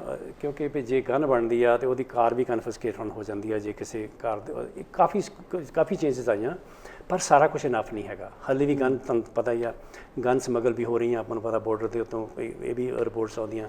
ਸੋ ਆਈ ਥਿੰਕ ਕੰਪਲੈਕਸ ਸਿਚੁਏਸ਼ਨ ਹੈਗੀ ਆ, ਪਰ ਸੀਰੀਅਸ ਆ। ਆਪਾਂ ਨੂੰ ਸੁਸਾਇਟੀ ਉਹ ਬਣਾਉਣੀ ਪੈਣੀ ਆ ਔਰ ਕੋਸ਼ਿਸ਼ ਕਰੀਏ ਰਲ ਕੇ ਕਿ ਜਦੋਂ ਆਪਾਂ ਆਪਣੇ ਘਰਾਂ 'ਚ ਬੈਠੇ ਹਾਂ ਤਾਂ ਆਪਣੇ ਸੇਫ ਫੀਲ ਕਰੀਏ, ਪਾਰਕ ਵਿੱਚ ਜਾਂਦੇ ਆਪਣੇ ਬੱਚਿਆਂ ਨਾਲ ਸੇਫ ਫੀਲ ਕਰੀਏ, ਪਬਲਿਕ ਫੈਸਿਲਿਟੀ ਯੂਜ਼ ਕਰਦੇ ਹਾਂ ਤਾਂ ਸੇਫ ਫੀਲ ਕਰੀਏ। ਉਹਦੇ 'ਤੇ ਕਾਫੀ ਕੰਮ ਕਰਨ ਦੀ ਹਾਲੇ ਲੋੜ ਆ। ਕਾਫੀ ਕੰਮ ਹੋਇਆ ਪਰ ਬਹੁਤ ਲੋੜ ਹੈਗੀ ਹਾਲੇ ਹੋਰ। ਅਤੇ ਇਲੈਕਸ਼ਨ ਟਾਈਮਿੰਗ ਬਾਰੇ ਲੋਕਾਂ ਦਾ ਇਤਰਾਜ਼ ਬਹੁਤ ਆ। ਅਸੀਂ ਰੀਸੈਂਟਲੀ, ਹੁਣ ਪਤਾ ਨਹੀਂ ਬਦਲ ਗਿਆ, ਹੁਣ ਜਿੱਦਣ ਇਲੈਕਸ਼ਨ ਅਨਾਊਂਸ ਹੋਈ ਸੀ ਉਦੋਂ ਅਗਲੇ ਦਿਨ ਹੀ ਪ੍ਰੋਗਰਾਮ ਕੀਤਾ। ਲਗਭਗ ਸਾਨੂੰ ਜਿਹੜਾ ਸੈਂਪਲ ਅਸੀਂ ਚੂਜ਼ ਕੀਤਾ ਉਹ ਸਾਰੇ ਕਹਿ ਰਹੇ ਸੀ ਵੀ ਇਹਨਾਂ ਨੇ ਆਪਣਾ ਪੋਲੀਟੀਕਲ ਫਾਇਦਾ ਲੈਣ ਦੇ ਲਈ ਇਲੈਕਸ਼ਨ ਅਨਾਊਂਸ ਕੀਤੀ ਹੈ ਜੀ। ਸੋ ਇਹ ਠੀਕ ਗੱਲ ਆ। ਬਹੁਤ ਲੋਕ ਇਸ ਚੀਜ਼ ਦਾ ਇਤਰਾਜ਼ ਕਰਦੇ ਸੀ। ਅਸੀਂ ਵੀ ਇਹ ਗੱਲ ਨੂੰ ਲਾਈਟਲੀ ਨਹੀਂ ਲਿਆ, ਬਹੁਤ ਸੋਚਿਆ। ਦੋ ਗੱਲਾਂ ਸੀ ਵੱਡੀਆਂ ਆਈਆਂ ਜੀ ਜਿਨ੍ਹਾਂ ਕਰਕੇ ਇਹ ਕਰਨਾ ਪਿਆ। ਇੱਕ ਤਾਂ ਜਿਹੜੀ ਸਾਡੀ ਪਾਰਟੀ ਸਾਡੀ ਸਪੋਰਟ ਕਰਦੀ ਸੀ, ਗ੍ਰੀਨ ਪਾਰਟੀ, ਉਹ ਆਪਸ ਵਿੱਚ ਹੀ ਲੜ ਪਏ। ਆਪਾਂ ਨੂੰ ਸਭ ਨੂੰ ਪਤਾ, ਲੀਡਰ ਛੱਡ ਕੇ ਚਲਾ ਗਿਆ, ਦੂਜੇ ਦੋ ਆਪਣੇ ਪਾਸੇ ਬੈਠੇ ਆ, ਕਦੀ ਇੱਕ ਸਪੋਰਟ ਕਰਦਾ ਦੂਜੇ ਨਹੀਂ ਸਪੋਰਟ ਕਰਦੇ। ਅਤੇ ਅੱਜ ਤੱਕ ਕੋਵਿਡ-19 ਦੀ ਵੱਡੀ ਗੱਲ ਆ ਵੀ ਇਹ ਹਾਲੇ ਤਾਈਂ ਖਤਮ ਨਹੀਂ ਹੋਇਆ, ਨਾ ਹਾਲੇ ਇਹਨੂੰ ਸਾਨੂੰ ਦਿਸਦਾ ਵੀ ਲਾਗੇ ਛੇਤੀ ਖਤਮ ਹੋਏਗਾ। ਉਹਦੇ ਵਾਸਤੇ ਡਿਸੀਜਨ ਬਣਾਉਣ ਦੀ ਲੋੜ ਆ। ਪਿੱਛੇ ਸਾਨੂੰ ਸਾਥ ਦਿੱਤਾ ਦੋਨਾਂ ਪਾਰਟੀਆਂ ਨੇ, ਨੋ ਡਾਊਟ ਜੀ, ਕਿਉਂਕਿ ਪਤਾ ਨਹੀਂ ਸੀ ਕਿੰਨੀ ਭਿਆਨਕ ਬਿਮਾਰੀ ਹੈਗੀ ਆ, ਤੇ ਇਹ ਸਾਡੇ ਨਾਲ ਸਾਥ ਦਿੰਦੇ ਰਹੇ ਆ। ਹੁਣ ਅੱਗੇ ਜਿੰਨੀ ਇਲੈਕਸ਼ਨ ਲਾਗੇ ਆਉਂਦੀ ਗਈ ਤੇ ਉਨਾ ਹੀ ਤਕਰੀਬ ਪੋਲੀਟੀਕਲ ਗੇਮਾਂ ਖੇਡਣ ਲੱਗ ਗਏ। ਅਖੀਰ ਨੂੰ ਕੀ ਹੋਣਾ ਸੀ, ਸਹੀ ਡਿਸੀਜਨ ਨਹੀਂ ਸੀ ਬਣਨੇ, ਤੇ ਉਹਦੇ ਨਾਲ ਲੋਕਾਂ ਦੀ ਸਿਹਤ ਦੇ ਉੱਤੇ ਵੀ ਅਸਰ ਪੈਣਾ ਸੀ। ਦੂਜੀ ਗੱਲ ਹੈਗੀ ਇਕੋਨਮੀ ਦੀ, ਆਪਾਂ ਨੂੰ ਪਤਾ ਬਹੁਤ ਬਿਜ਼ਨਸ ਹਾਲੇ ਵੀ ਬੰਦ ਪਏ ਆ, ਬਿਲਕੁਲ ਵਰਕਰ ਘਰਾਂ 'ਚ ਬੈਠੇ ਆ, ਉਹਨਾਂ ਲਈ ਵੀ ਸਾਨੂੰ ਡਿਸੀਜਨ ਬਣਾਉਣ ਦੀ ਲੋੜ ਹੈਗੀ ਆ। ਉਹਨਾਂ ਦਾ ਜਿਹੜਾ ਮੰਤਰ ਹਮੇਸ਼ਾ ਇਹ ਹੁੰਦਾ ਆ, ਉਹਨਾਂ ਗ੍ਰੀਨ ਵਾਲੇ ਵੀ ਇਸ ਪਾਸੇ ਮੰਨ ਜਾਂਦੇ ਆ ਕਿ ਉੱਪਰ ਵਾਲਿਆਂ ਨੂੰ ਵੱਡੀਆਂ ਕਾਰਪੋਰੇਸ਼ਨਾਂ ਨੂੰ ਤੁਸੀਂ ਟੈਕਸ ਬ੍ਰੇਕ ਦੇ ਦਿਓ, ਬਾਕੀ ਥੱਲੇ ਵਾਲੇ ਸਾਰੇ ਫਾਇਦਾ ਹੋ ਜਾਊਗਾ ਉਹਨਾਂ ਨੂੰ। ਕੱਲ੍ਹ ਵੀ ਤੁਸੀਂ ਸੁਣਿਆ PST ਵਗੈਰਾ ਸਭ ਕੁਛ ਉੱਪਰ ਵਾਲਿਆਂ ਨੂੰ ਫਾਇਦਾ ਹੋਣ ਵਾਲੀ ਗੱਲ ਆ। ਪਰ 25% ਟੈਕਸ ਬ੍ਰੇਕ ਨੂੰ ਦਿੱਤਾ ਸੀ, ਤੁਹਾਨੂੰ ਪਤਾ ਗੋਲਡਨ ਕੈਂਪਬੈਲ ਜਦੋਂ ਆਏ ਸੀ, ਉਹ ਵੀ 80% ਉੱਪਰ ਵਾਲਿਆਂ ਨੂੰ ਗਿਆ ਸੀ, 20% ਥੱਲੇ ਵਾਲੇ ਜਿਹੜੇ ਲੋਕ ਉਹਨਾਂ ਨੂੰ ਗਿਆ। ਆਹ ਵੀ ਜਿਹੜੀ ਗੱਲ ਹੈ ਹੁਣ ਉਹ ਵੀ ਇਹ ਕਹਿੰਦੇ ਆ ਵੀ ਉੱਪਰ ਵਾਲਿਆਂ ਨੂੰ ਦੇ ਦਿਓ, ਥੱਲੇ ਵਾਲਿਆਂ ਨੂੰ ਛੱਡੋ। ਅਸੀਂ ਕਹਿੰਦੇ ਨਹੀਂ, ਆਮ ਲੋਕ ਵਰਕਿੰਗ ਕਲਾਸ ਜਿਹੜੇ ਕੰਮ ਕਰਦੇ ਲੋਕ ਹੈਗੇ ਆ, ਫਿਕਸ ਇਨਕਮ ਦੇ ਆ, ਉਹਨਾਂ ਸਾਰਿਆਂ ਦਾ ਖਿਆਲ ਕਰਨਾ, ਉਹੋ ਜਿਹਾ ਪੈਕੇਜ ਲੈ ਕੇ ਆਉਣਾ ਜਿਹਦਾ ਫਿਰ ਉਹ ਸਾਡਾ ਸਾਥ ਨਹੀਂ ਦਿੰਦੇ ਹੈਗੇ ਜਦੋਂ ਇਹੋ ਜਿਹੀਆਂ ਚੀਜ਼ਾਂ ਕਰਦੇ ਆ। ਸੋ ਅਸੀਂ ਸੋਚਿਆ ਕਿ ਕਿਉਂ ਨਹੀਂ ਅਸੀਂ ਲੋਕਾਂ ਨੂੰ ਜਾ ਕੇ ਪੁੱਛੀਏ ਵੀ ਇਹ ਬਹੁਤ ਹੀ ਗੰਭੀਰ ਮਸਲੇ ਸਾਡੇ ਸਾਹਮਣੇ ਆ, ਬਹੁਤ ਹੀ ਬੋਲਡ ਡਿਸੀਜਨ ਬਣਾਉਣ ਦੀ ਲੋੜ ਆ। ਵੀ ਜਿੱਦਾਂ ਅੱਗੇ 3 ਸਾਲ ਅਸੀਂ ਬਣਾਏ ਡਿਸੀਜਨ, ਕੋਵਿਡ-19 ਨੂੰ ਵੀ ਅਸੀਂ ਇਹਨਾਂ ਦੀ ਕੋਆਪਰੇਸ਼ਨ ਦੇ ਨਾਲ ਸਾਡਾ ਆਪਾਂ ਬਹੁਤ ਵਧੀਆ ਕਾਬੂ ਕਰਕੇ ਬੈਠੇ ਆ। ਇਹਨਾਂ ਵਾਸਤੇ ਹੋਰ ਅੱਗੇ ਚੱਲ ਕੇ ਸਾਨੂੰ ਡਿਸੀਜਨ ਬਣਾਉਣ ਦੀ ਲੋੜ ਹੈਗੀ ਆ ਵੀ ਕਿਉਂ ਨਹੀਂ ਅਸੀਂ ਲੋਕਾਂ ਨੂੰ ਪੁੱਛੀਏ ਵੀ ਅਸੀਂ ਮਜਬੂਰੀ ਵਿੱਚ ਹੈਗੇ ਆ, ਅਤੇ ਤੁਸੀਂ ਸਾਨੂੰ ਜੇ ਮੈਜੋਰਟੀ ਦਿਓਗੇ ਤਾਂ ਅਸੀਂ ਇਹ ਸਾਰੇ ਡਿਸੀਜਨ ਬਣਾ ਸਕਾਂਗੇ, ਇਕੋਨਮੀ ਨੂੰ ਵੀ ਵਧੀਆ ਚਲਾ ਸਕਾਂਗੇ, ਅਤੇ ਕੋਵਿਡ ਨੂੰ ਵੀ ਜਿਹੜਾ ਹੈਗਾ ਇਹਨੂੰ ਕੰਟਰੋਲ ਕਰ ਸਕਾਂਗੇ। ਬਾਕੀ ਇਹ ਤਾਂ ਸਾਰਾ ਕੁਛ ਹੁਣ ਵੋਟਰਸ ਦੇ ਹੱਥ ਦੇ ਉੱਤੇ ਹੈਗਾ। ਅਸੀਂ ਤਾਂ ਉਹਨਾਂ ਦੇ ਕੋਲ ਇੱਕ ਅਰਜ਼ ਲੈ ਕੇ ਆਏ ਹਾਂ ਕਿ ਇਹਨਾਂ ਚੀਜ਼ਾਂ ਦੀ ਲੋੜ ਆ। PST ਦੇ ਉੱਤੇ ਉਹਨਾਂ ਨੇ ਕੱਲ੍ਹ ਲਿਬਰਲ ਨੇ ਜਿਹੜੀ ਅਨਾਊਂਸਮੈਂਟ ਕੀਤੀ ਹੈ, ਉਹਦੇ ਬਾਰੇ ਕੀ ਟਿੱਪਣੀ ਤੁਹਾਡੀ ਜੀ? ਕੀ ਲੱਗਦਾ ਨਹੀਂ ਬਿਜ਼ਨਸ ਨੂੰ ਬਹੁਤ ਵੱਡਾ ਫਾਇਦਾ ਹੋਊਗਾ ਜੀ? ਦੇਖੋ ਤੁਸੀਂ, ਫਾਇਦਾ ਕਿਹਨੂੰ ਹੋਣਾ ਇਹ ਤਾਂ ਸਾਫ਼ ਹੈਗਾ ਕਿ ਜੇ ਫਰਜ਼ ਕੀਤਾ ਤੁਸੀਂ ਇੱਕ ਸਧਾਰਨ ਬੰਦਾ ਹੈਗਾ, ਆਪਾਂ ਕਿਤੇ ਪੈਸੇ ਖਰਚਦੇ ਗਰੋਸਰੀ 'ਤੇ, ਉਹ 'ਤੇ PST ਲੱਗਦੀ ਨਹੀਂ, ਦਵਾਈਆਂ 'ਤੇ ਉਹ 'ਤੇ PST ਲੱਗਦੀ ਨਹੀਂ ਅੱਗੇ ਵੀ। ਫਿਰ ਤੁਸੀਂ ਲਾ ਲਓ ਬੱਚਿਆਂ ਦੇ ਜਿਹੜੇ ਕੱਪੜੇ ਆ ਉਹਨਾਂ 'ਤੇ PST ਅੱਗੇ ਨਹੀਂ ਲੱਗਦੀ ਹੈਗੀ, ਉਹਨਾਂ ਦੇ ਸਕੂਲ ਸਰਪ੍ਰਾਈਜ਼ 'ਤੇ PST ਨਹੀਂ ਲੱਗਦੀ। ਬਹੁਤ ਐਗਜ਼ੈਂਪਸ਼ਨਸ ਹੈਗੀਆਂ ਜਿਹੜੇ ਆਮ ਲੋਕਾਂ, ਜਿਹੜੇ ਗਰੀਬ ਥੱਲੇ ਲੋਅਰ ਇਨਕਮ ਵਾਲੇ ਆ। ਹਾਂ, ਫਿਰ ਵੀ ਤੁਸੀਂ ਕਹਿ ਲਓ ਕਿ ਤੁਸੀਂ ਆਪਣੇ ਲਈ ਕੱਪੜੇ ਖਰੀਦਣੇ, ਕੋਈ ਹੋਰ ਚੀਜ਼ਾਂ ਖਰੀਦਣੀਆਂ, ਤੁਸੀਂ $1000 ਖਰਚੋਗੇ ਜੀ, ਅਤੇ ਤੁਹਾਨੂੰ $70 ਦਾ ਫਾਇਦਾ ਹੋ ਜਾਏਗਾ ਜੀ, ਠੀਕ ਆ ਜੀ। ਪਰ ਜਿਹੜੇ ਉੱਪਰ ਵਾਲੇ ਆ ਜਿਨ੍ਹਾਂ ਨੇ ਵੱਡੀ ਬੋਟ ਯਾਟ ਖਰੀਦਣੀ ਆ $1 ਮਿਲੀਅਨ ਦੀ, ਉਹਨੂੰ 70,000 ਦਾ ਫਰਕ ਪੈਣਾ।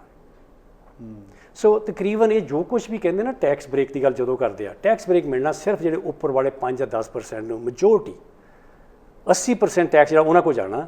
ਅੱਜ ਦਾ ਤੁਸੀਂ ਦੇਖੋ, 2 ਰਿਪੋਰਟਾਂ ਆਈਆਂ ਹੋ ਰਹੀ ਉਹਨਾਂ ਦੀਆਂ, ਇਹਨਾਂ ਦੇ ਆਪਣੇ ਬੰਦਿਆਂ ਦੀਆਂ। ਇੱਕ ਮਾਰਟਨ ਬਰਾਊਨ ਜਿਹੜਾ ਕਿ ਇਹਨਾਂ ਦਾ ਹੀ ਚੀਫ ਆਫ ਸਟਾਫ ਹੁੰਦਾ ਸੀਗਾ ਇਹਨਾਂ ਦੇ ਪ੍ਰੀਮੀਅਰ ਦਾ, ਔਰ ਦੂਜੇ ਪ੍ਰੀਮੀਅਰ ਦਾ ਉਹ ਐਡਵਾਈਜ਼ਰ ਸੀ। ਬਹੁਤ ਵੱਡੀ ਪੋਜੀਸ਼ਨ ਹੈ, ਉਹ ਪਾਲਿਸੀ ਮੇਕਰ ਹੁੰਦੇ ਆ। ਉਹਨਾਂ ਨੇ ਵੀ ਕਹਿ ਦਿੱਤਾ ਵੀ ਇਹ ਜੋ ਕੁਝ ਕਰ ਰਿਹਾ ਸਿਰਫ ਤੇ ਸਿਰਫ ਇਹਦੇ ਨਾਲ ਨਾ ਤਾਂ ਕਿਸੇ ਜੌਬ ਕ੍ਰੀਏਟ ਹੋਣੀ ਆ, ਨਾ ਕਿਸੇ ਬਿਜ਼ਨਸ ਨੂੰ ਫਾਇਦਾ ਹੋਣਾ, ਇਹ ਤਾਂ ਸਿਰਫ ਹੈਲਥ ਦਾ ਵੈਲ ਕਨੈਕਟਡ ਜਿਹੜਾ ਉੱਪਰ ਵਾਲੇ ਉਹਨਾਂ ਨੂੰ ਹੀ ਫਾਇਦਾ ਹੋਣਾ, ਉਹੀ ਕੰਮ ਕਰ ਰਹੇ ਆ। ਦੂਜਾ ਇਹਨਾਂ ਦਾ ਜਿਹੜਾ ਮਿਨਿਸਟਰ ਹੁੰਦੇ ਸੀਗੇ ਜੋਰਜ ਐਬਟ ਜੀ, ਹੈਲਥ ਮਿਨਿਸਟਰ ਹੁੰਦੇ ਸੀ, ਉਹਨਾਂ ਨੇ ਵੀ ਇਹਦੇ ਵਿੱਚ ਦੱਸਿਆ ਵੀ ਇਹ ਜੋ ਕੁਝ ਕਰ ਰਹੇ ਡੈਸਪਰੇਸ਼ਨ ਦੇ ਵਿੱਚ ਕਰ ਰਹੇ ਆ, ਸਿਰਫ ਵੋਟਾਂ ਖਰੀਦਣ ਲਈ ਕੰਮ ਕਰ ਰਹੇ ਆ, ਪਰ ਇਹਦਾ ਫਾਇਦਾ ਕਿਸੇ ਨੂੰ ਨਹੀਂ ਹੋਣਾ। ਜੇ ਹੋਇਆ ਉੱਪਰ ਵਾਲਿਆਂ ਨੂੰ ਹੋਣਾ, ਪਰ ਇਹ ਪੈਸਾ ਕਿੰਨਾ ਆ? $7 ਬਿਲੀਅਨ ਦਾ ਟੋਟਲ ਬਿੱਲ ਆ ਇਹ, $7 ਬਿਲੀਅਨ। $7 ਬਿਲੀਅਨ ਜਦੋਂ ਕਿੱਥੋਂ ਆਉਣਾ ਉਹ ਫਿਰ ਕਿਤੇ ਤਾਂ ਘੱਟ ਲੱਗਣਗੇ, ਜਿੱਦਾਂ ਉਹਨਾਂ ਨੇ ਉਦੋਂ ਲਾਏ ਸੀਗੇ ਜਦੋਂ 25% ਟੈਕਸ ਬ੍ਰੇਕ ਦੀ ਗੱਲ ਕੀਤੀ ਸੀ। ਉਹਦੇ ਵਿੱਚ ਹੈਲਥ ਕੇਅਰ ਵੀ 7000 ਵਰਕਰ ਜਿਹੜਾ ਹੈਲਥ ਕੇਅਰ ਦੇ ਵਿੱਚੋਂ ਇਹਨਾਂ ਨੇ ਕੱਢ ਕੇ ਬਾਹਰ ਮਾਰਿਆ ਸੀਗਾ, ਤਾਂ ਕਿ ਠੇਕੇਦਾਰਾਂ ਨੂੰ ਲਿਆ ਕੇ ਉਹਨਾਂ ਦੀਆਂ ਵੇਜਸ ਅੱਧੀਆਂ ਕਰਦੇ। ਵੇਜਸ ਕਿੰਨੀਆਂ ਲੈਂਦੇ? $16-17 ਦੇ ਕੰਮ ਕਰਨ ਵਾਲੇ ਲੋਕ ਸੀ।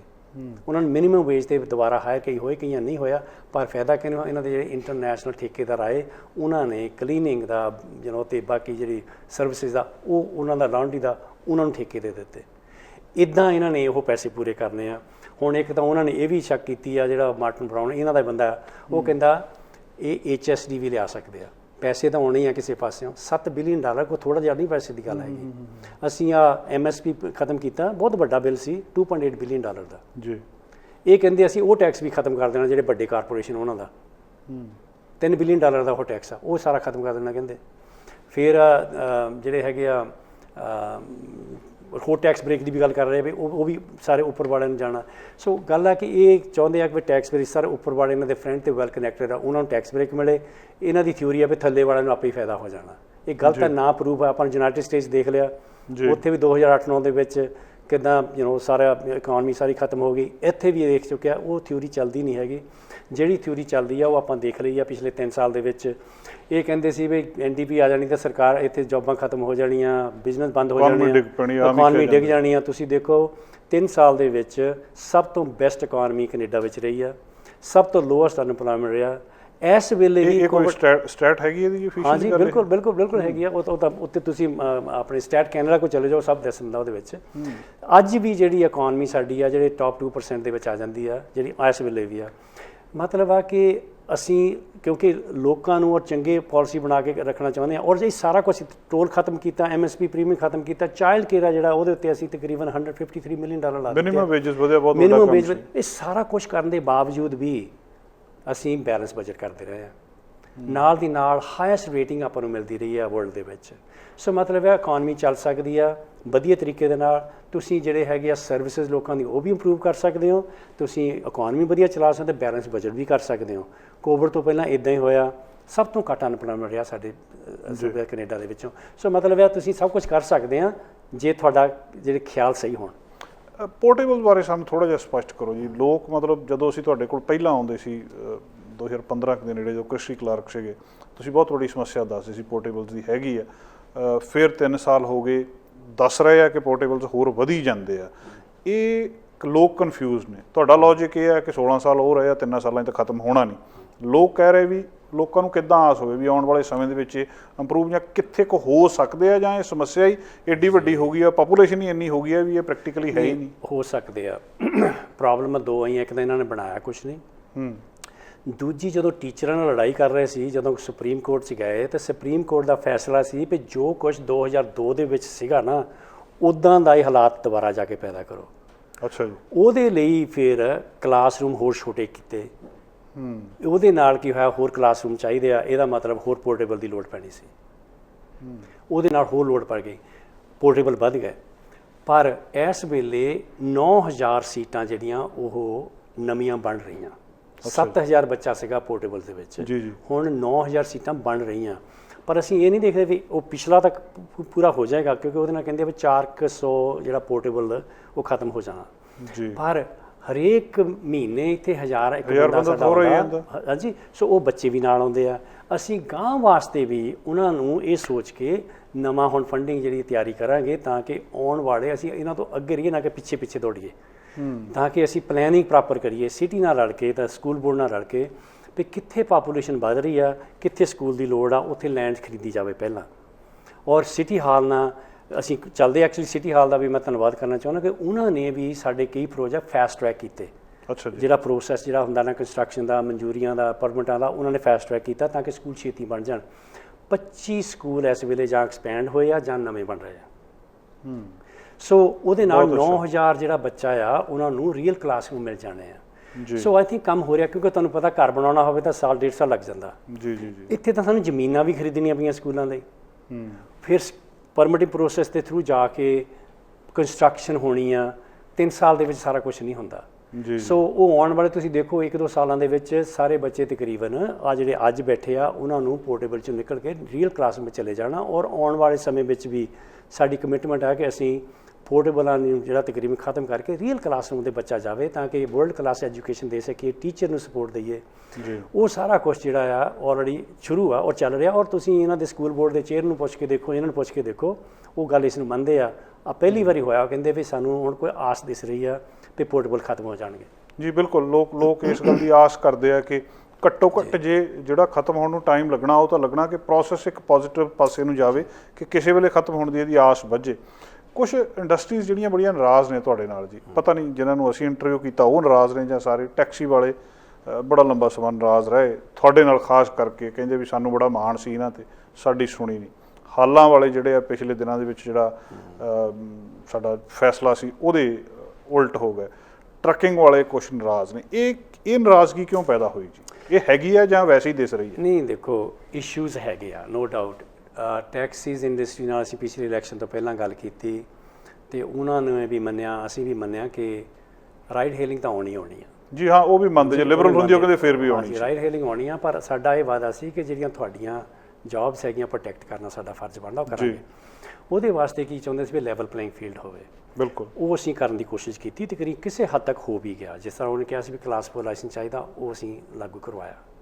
ਫਿਰ ਉਹ ਕਹਿੰਦੇ ਸੀ ਵੀ ਜਿਹੜੀ ਇੰਸ਼ੋਰੈਂਸ ਹੈਗੇ ਆ ਉਹਨਾਂ ਦਾ ਸਿਸਟਮ ਹੋ ਰਿਹਾ, ਸਾਡਾ ਹੋ ਰਿਹਾ, ਸਾਨੂੰ ਵੀ ਉੱਦਾਂ ਦਾ ਮਿਲੇ, ਉਹ ਵੀ ਹੋ ਗਿਆ। ਠੀਕ ਹੈ, ਇੱਕ ਦੋ ਚੀਜ਼ਾਂ ਕਰਨ ਵਾਲੀਆਂ ਉਹਨਾਂ ਨਾਲ ਸਾਡੀ ਗੱਲ ਹੋਈ ਆ ਹੁਣੀ ਇਲੈਕਸ਼ਨ ਤੋਂ ਪਹਿਲਾਂ, ਉਹ ਵੀ ਠੀਕ ਕਰਨ ਵਾਲੀ ਇੱਕ ਦੋ ਚੀਜ਼ਾਂ ਰਹਿੰਦੀਆਂ, ਪਰ ਉਹ ਵੀ ਬਰਾਬਰ ਹੈਗਾ। ਫਿਰ ਸੀਗਾ ਕਿ ਉਹਨਾਂ ਦੀਆਂ ਜਿਹੜੀਆਂ ਲਾਇਸੈਂਸ ਫੀ ਹੁੰਦੀਆਂ ਸਾਲਾਨਾ, ਉਹ ਵੀ ਅਸੀਂ ਉਹਨਾਂ ਦੇ ਬਰਾਬਰ ਕੀਤੀਆਂ। ਅਤੇ ਹੁਣ ਜਿਹੜੀ ਗੱਲਾਂ ਇੱਕ ਦੋ ਰਹਿੰਦੀਆਂ ਜਿਨ੍ਹਾਂ 'ਤੇ ਕੰਮ ਚੱਲ ਰਿਹਾ, ਉਹ ਵੀ PTB ਜਿਹੜਾ ਕਿ ਇੰਡੀਪੈਂਡੈਂਟ ਬੋਰਡ ਹੈਗਾ, ਉਹਨਾਂ ਨੇ ਇਹ ਸਾਡੇ ਨਾਲ ਵਾਅਦਾ ਕੀਤਾ ਹੋਇਆ, ਔਰ ਉਹਨਾਂ ਦੀ ਪਬਲਿਕ ਪਾਲਿਸੀ ਉਹ ਸਟੇਟ ਦੇਖ ਚੁੱਕੇ ਆ ਕਿ ਅਸੀਂ ਹੁਣ ਡਾਟਾ ਕਲੈਕਟ ਕਰ ਰਹੇ ਹਾਂ ਜਦੋਂ ਰਾਈਡ ਹੇਲਿੰਗ ਆਈ ਆ, ਅਤੇ ਉਹਦੇ ਨਾਲ ਦੇਖਣਗੇ ਵੀ ਕਿੰਨੀ ਫਲੀਟ ਸਾਈਜ਼ ਹੋਏਗਾ, ਅਤੇ ਨਾਲ ਦੇਖਾਂਗੇ ਵੀ ਜਿਹੜੀ ਉਹਨਾਂ ਦਾ ਫੇਅਰ ਜਿਹੜਾ ਸਿਸਟਮ ਆ ਉਹ ਕੀ ਟੈਕਸੀਆਂ ਵਾਸਤੇ ਫੇਅਰ ਹੈ ਕਿ ਨਹੀਂ ਹੈਗਾ। ਸੋ ਉਹ ਡਾਟਾ ਜਦੋਂ ਕਲੈਕਟ ਹੋ ਗਿਆ ਉਹਦੇ 'ਤੇ ਉਹ ਡਿਸੀਜਨ ਬਣਾਉਣਗੇ। ਤੀਜੀ ਗੱਲ ਜਿਹੜੀ ਸੀਗੀ ਕਿ ਜਿਹੜੇ ਆਪਣੇ ਟੈਕਸੀ ਹੈਗੇ ਆ ਓਨਰਸ ਹੈਗੇ ਆ ਅਤੇ ਡਰਾਈਵਰ ਹੈਗੇ ਆ, ਉਹ ਡਿਸੇਬਿਲਿਟੀ ਕਮਿਊਨਿਟੀ ਨੂੰ ਵੀ ਸਰਵਿਸ ਦਿੰਦੇ ਆ, ਉਹ ਸਪੈਸ਼ਲਾਈਜ਼ਡ ਵੈਨਸ ਉਹਨਾਂ ਦੇ ਕੋਲ ਹੈਗੀਆਂ, ਰਾਈਡ ਹੇਲਿੰਗ ਵਾਲੇ ਨਹੀਂ ਦਿੰਦੇ। ਸੋ ਅਸੀਂ ਰਾਈਡ ਹੇਲਿੰਗ ਉੱਤੇ ਟੈਕਸ ਲਾਇਆ ਕਿ ਇਹ ਪਰ ਟ੍ਰਿਪ ਦੇ ਤੁਸੀਂ ਪੈਸੇ ਦਿਓਗੇ ਤਾਂ ਕਿ ਉਹਨਾਂ ਨੂੰ ਤੁਸੀਂ ਸਬਸਿਡਾਈਜ਼ ਕਰ ਸਕੋਗੇ, ਤਾਂ ਕਿ ਉਹਨਾਂ ਨੂੰ ਐਕਸਟਰਾ ਕਾਸਟ ਨਾ ਹੋਵੇ। ਸੋ ਕਾਫੀ ਕੁਛ ਕਰਨ ਦੀ ਕੋਸ਼ਿਸ਼ ਕੀਤੀ ਤਾਂ ਕਿ ਲੈਵਲ ਪਲੇਇੰਗ ਫੀਲਡ ਹੋਵੇ। ਇੱਕ ਬਾਉਂਡਰੀਜ਼ ਦੀ ਤੁਸੀਂ ਬਹੁਤ ਗੱਲ ਸੁਣੀ ਹੋਣੀ ਆ, ਜੇ ਸਰੀ ਵਾਲਿਆਂ ਨੂੰ ਸੁਣੋ, ਕਹਿੰਦੇ ਵੀ ਬਾਉਂਡਰੀਆਂ ਚੱਕ ਦਿਓ, ਅਤੇ ਜਿਹੜੇ ਫ੍ਰਿਜ ਦੇ ਦੂਜੇ ਪਾਸੇ ਉਹ ਕਹਿੰਦੇ ਨਾ ਚੱਕੋ। ਸੋ ਉਹ ਲੜਾਈ ਇਹਨਾਂ ਦੀ ਆਪਸ ਵਿੱਚ ਹੀ ਹੈਗੀ ਆ, ਅਤੇ ਉਹ ਹੋਪਫੁਲੀ ਕਿਸੇ ਦਿਨ ਇਹ ਆਪਸ ਵਿੱਚ ਹੀ ਸਮਝ ਲੈਣਗੇ ਵੀ ਨਵਾਂ ਤਰੀਕੇ ਦੇ ਨਾਲ, ਕਿਉਂਕਿ ਨਵਾਂ ਯੁੱਗ ਆ ਗਿਆ। ਇਹਨਾਂ ਦਾ ਚੈਲੰਜ ਜਿਹੜਾ ਹੁਣ ਆਪਸ ਵਿੱਚ ਹੀ ਨਹੀਂ ਚੈਲੰਜ ਤਾਂ ਹੁਣ ਊਬਰ ਲਿਫਟ ਵਗੈਰਾ ਨਾਲ ਹੈਗਾ, ਉਹ ਸਮਝ ਲੈਣਗੇ ਤਾਂ ਉਹਦੇ 'ਤੇ ਡਿਸੀਜਨ ਜਿਹੜਾ ਉਹਨਾਂ ਨੂੰ ਚੰਗਾ ਲੱਗੇਗਾ ਕਰ ਲੈਣਗੇ। ਕੋਸ਼ਿਸ਼ ਅਸੀਂ ਕੀਤੀ ਹੈ ਵੀ ਲੈਵਲ ਪਲੇਇੰਗ ਹੋਵੇ ਅਤੇ ਇਹਨਾਂ ਦੀਆਂ ਜੌਬਸ ਆ ਉਹ ਪ੍ਰੋਟੈਕਟ ਹੋਣ। ਹੋਰ ਜਿਹੜਾ ਕਰਨ ਵਾਲੀਆਂ ਚੀਜ਼ਾਂ ਉਹ ਵੀ ਉੱਥੇ ਅਸੀਂ ਬਚਣ ਬਾਅਦ ਉਹ ਵੀ ਕਰਾਂਗੇ। ਫਿਰ ਆ ਗਈ ਹਾਲਾਂ ਦੀ ਗੱਲ ਲੈ ਲਓ, ਉਹ ਪਿਓਰ ਦੀ ਪਿਓਰ ਗੱਲ ਜਿਹੜੀ ਹੈਗੀ ਆ, ਡਾਕਟਰ ਬੋਨੀ ਹੈਨਰੀ ਜਿਹੜੇ ਕਿ ਸਾਇੰਸ ਅਤੇ ਡਾਟਾ ਦੇ ਹਿਸਾਬ ਦੇ ਨਾਲ ਡਿਸੀਜਨ ਬਣਾਉਂਦੇ ਆ, ਕਿਸੇ ਦੀ ਉਹ ਸੁਣਦੇ ਨਹੀਂ, ਨਾ ਸੁਣਨੀ ਚਾਹੀਦੀ ਉਹਨਾਂ ਨੂੰ।